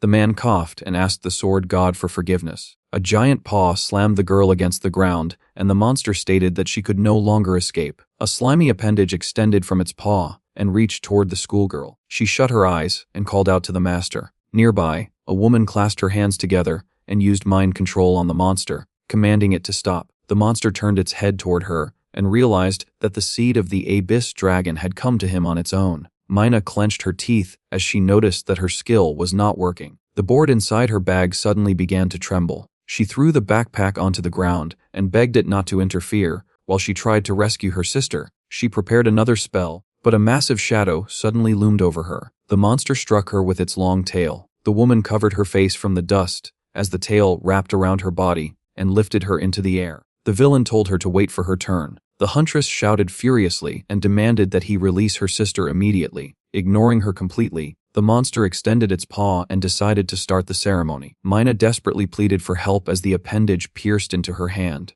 With tears filling her eyes, Mina cried out for someone to save her sister and shouted the protagonist's name. At that moment, the protagonist was lying with his head resting on a lap. A desperate scream echoed from afar, and his eyes suddenly opened. Looking up at the sky, the boy asked what had just happened. As he slowly rose from the ground, he said it was time for him to leave. Watching him with fear, generous abundance warned that his divine power had not fully recovered yet, and that he could die at the hands of the apostle of the god of destruction. The young man replied that he still needed to help his friends. At that moment, the bag lying on the ground suddenly trembled, and someone reached toward it. The girl narrowed her eyes and called out to her friend, but a powerful paw abruptly slammed her to the ground. The woman burst into tears and begged the villain to stop. The monster extended a long tongue from its paw and announced that the preparations for the blood ritual were complete and that it was time to offer a sacrifice to the god. Suddenly, a sword sliced through the air. The monster turned around just in time to see its tail flying into the sky before dropping to the ground in front of it. Staring at the stump where its tail used to be, the villain screamed in fury that his precious tail had been severed. The protagonist picked up Miri and licked his sword, saying that he wanted to slice the crocodile apart and feast on its meat. The girl looked at him in shock as the protagonist carefully placed her back on the ground. Waves of bloody energy swirled around him. Startled, the monster demanded to know who he was. Opening his mouth wide, the apostle mocked him, asking how such a pitiful person dared to attack him. The young man suddenly rushed forward. The monster tried to crush him with its fist, but he jumped and flipped backward, easily dodging the attack. With wild red eyes, he hung in the air as the monster attempted to bite him with its jaws. The protagonist slashed with his knife, and blood sprayed from the alligator's mouth. The monster slammed its jaws shut, but quickly realized that it had missed. The protagonist pushed himself off the monster's nose and landed on the ground while licking the blade of his knife and calling the lizard delicious. Then the protagonist dashed forward again, delivering several quick slashes with a wicked grin on his face. Watching from the wall, the sword demon realized that this was the legendary swordsmanship he had always dreamed of achieving. The apostle lowered his paw to the ground. Numerous bleeding cuts now covered his body. Raising his knife, the boy calmly asked if that was all the monster could do. The monster admitted that his opponent was strong, but declared that he had not yet revealed his true power. The alligator lifted his hands and proclaimed that such a sacrifice would surely please the great god. His paws began to grow larger as the monster proudly told his enemy to experience the power granted by the god of destruction. Holding his knife firmly, the young man replied that all he needed to do was slice the lizard into pieces. At that moment, the system reported that the eternal seeker of truth was disappointed in him, while the silent nightmare was cheering him on. Frowning slightly, the player thought that both of them were useless. Suddenly, the apostle's body began to transform. His skin turned dark and matte black. The monster stared at him with a menacing expression expression. Noticing that the enemy had actually become smaller, the protagonist assumed that this transformation would only make him weaker. He leaped forward and slashed with his knife, leaving a long red trail in the air. However, the blade failed to leave even the slightest scratch on the monster's body. The guy frowned as he realized that even the Ultra Blade was useless against this new skin. Even so, he continued attacking and unleashed several rapid strikes. Sparks burst into the air with every blow. But suddenly the monster caught his hand and grinned, saying that such a tiny toothpick could never pierce the skin granted by God. The monster then drove a heavy punch into his stomach. The protagonist spat out a mouthful of blood as the powerful strike sent him flying backward. A massive cloud of dust and smoke rose in the square in front of the building. The apostle slowly walked toward his defeated opponent. Holding his stomach, MC realized that he could barely move. The monster grabbed his head and lifted its other paw, asking if he wanted to experience the power of his god. A tendril slowly stretched out from the monster's paw. The lizard proudly presented the young man as a delicious sacrifice to the great god. The tendril slowly moved closer to the protagonist's face. The young man clenched his teeth. MC tried to activate the divine ring finger to heal himself, but the system reported that he did not have enough divine power to use the healing finger. Biting his lower lip, player realized that the situation had become extremely dangerous. His eyes gleamed as blood spread across the floor,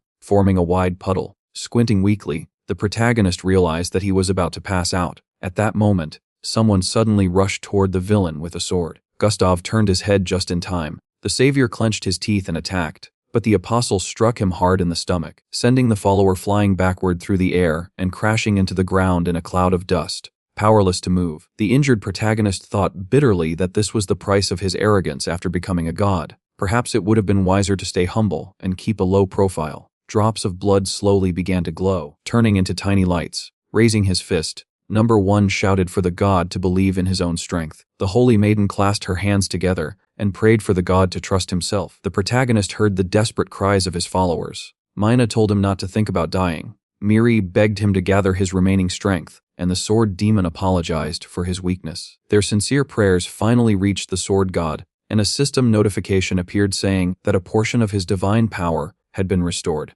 At that very moment, a long tongue suddenly shot out from the monster's paw. The system reported that the user had obtained new skills. The young man's glowing eyes widened as a knife suddenly appeared in his hand. With a swift movement, he slashed forward and cut off the slimy appendage. The monster stared at the severed stump of its arm in disbelief before letting out a furious roar. The protagonist activated the skill transmission of the heavenly sword and unleashed the first divine sword. A tremendous surge of energy erupted beneath the protective barrier. Outside the dome, Yuhan attempted to break through but failed. The director explained that his abilities were useless against the barrier. Suddenly, cracks spread across the barrier. A powerful shockwave rippled outward, shaking the entire city. Inside the dome, the protagonist stretched out his arms and leapt forward. Watching him slice through the air with a knife, the apostle demanded to know what he was doing. With a cruel grin, the protagonist answered that he was preparing a massacre. His knife shattered into countless fragments, multiplying as they rushed toward the enemy. The monster raised its arms to shield its face and called him insane. When the attack finally ended,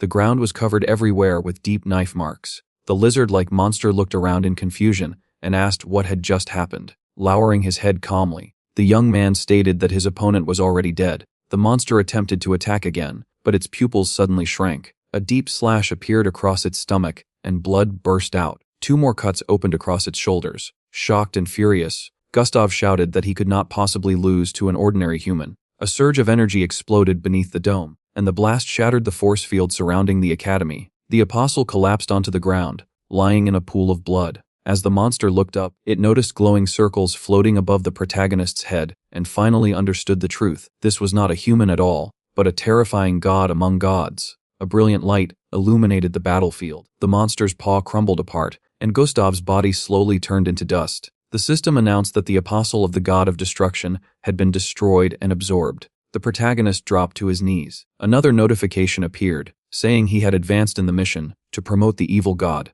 The director and the others rushed toward him. The old man grabbed his shoulder and desperately begged him not to die. The protagonist's hand loosened, letting the knife fall to the ground, and Yuhan cried out in horror. However, the monster standing nearby calmly explained that the master was only sleeping. Inside a strange dream world, butterflies drifted through a greenhouse while carnivorous plants filled a dense forest. The protagonist realized that he was lying on the tongue of a massive man-eating plant created by Silent Nightmare. The creature explained that the saliva of its pet could remove curses and poisons after proper processing. Unfortunately, his clothes were now completely soaked with sticky slime. A system notification then informed him that he needed to take one final sip. Before he could even react, the monster suddenly lifted its tongue and swallowed him. The carnivorous plant shook violently as cries for help echoed from deep inside its belly. The protagonist suddenly opened his eyes and woke up in his bed. Mina was sitting beside him and told him that he had been asleep for an entire week. He stared at her in disbelief, shocked that only a week had passed.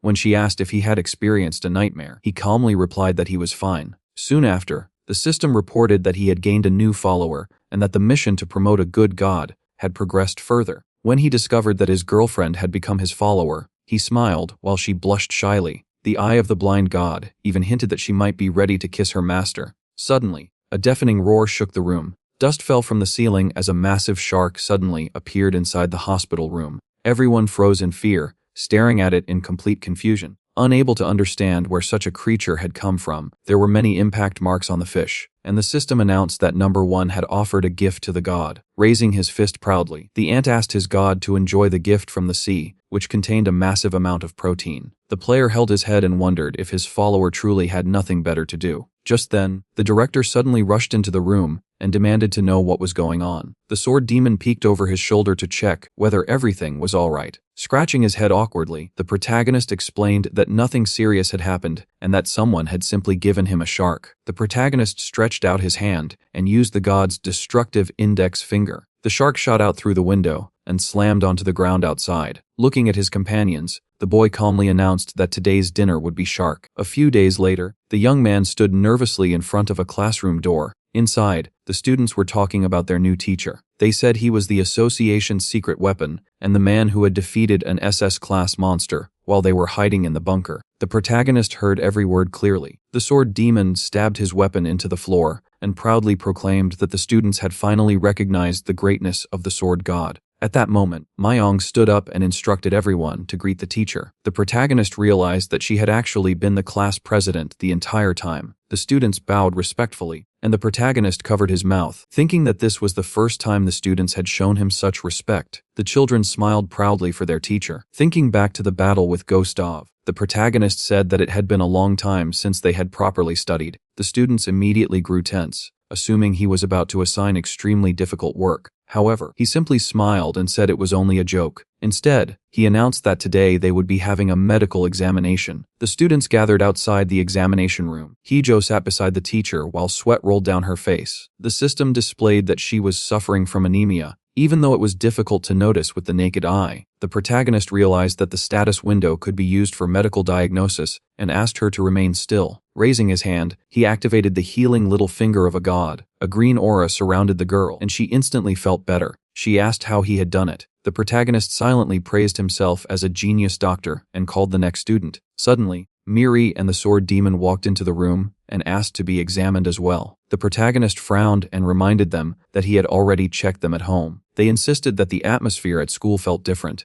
and he reluctantly agreed. The two of them immediately began arguing about who should go first. To stop their quarrel, the protagonist suggested examining both of them at the same time. At that moment, the system reported a desperate prayer coming from a follower among the ants. The protagonist's eyes widened as blue particles appeared in the air. The holy maiden knelt down and begged her god for salvation. The priestess explained that their strength was not enough to stop the disaster that was approaching. Suddenly, countless red warning messages appeared. The protagonist witnessed a terrifying vision. A massive army of red ants was marching from beyond the horizon, creating a huge cloud of dust over the forest. Their eyes burned with hostility as they advanced forward. Above the mountains, a powerful creature covered in a green aura rose from the missile swamps. The system warned that these demons were similar to Gustav and even stronger, and that the entire ant tribe under his rule could be wiped out. The protagonist clenched his teeth when he realized that the enemies were targeting the very source of his power. Warning signals appeared once again. A system message announced that only 78 hours remained until the invasion led by the priestess of the Arachne Empire. The countdown had already begun. Shocked, the protagonist realized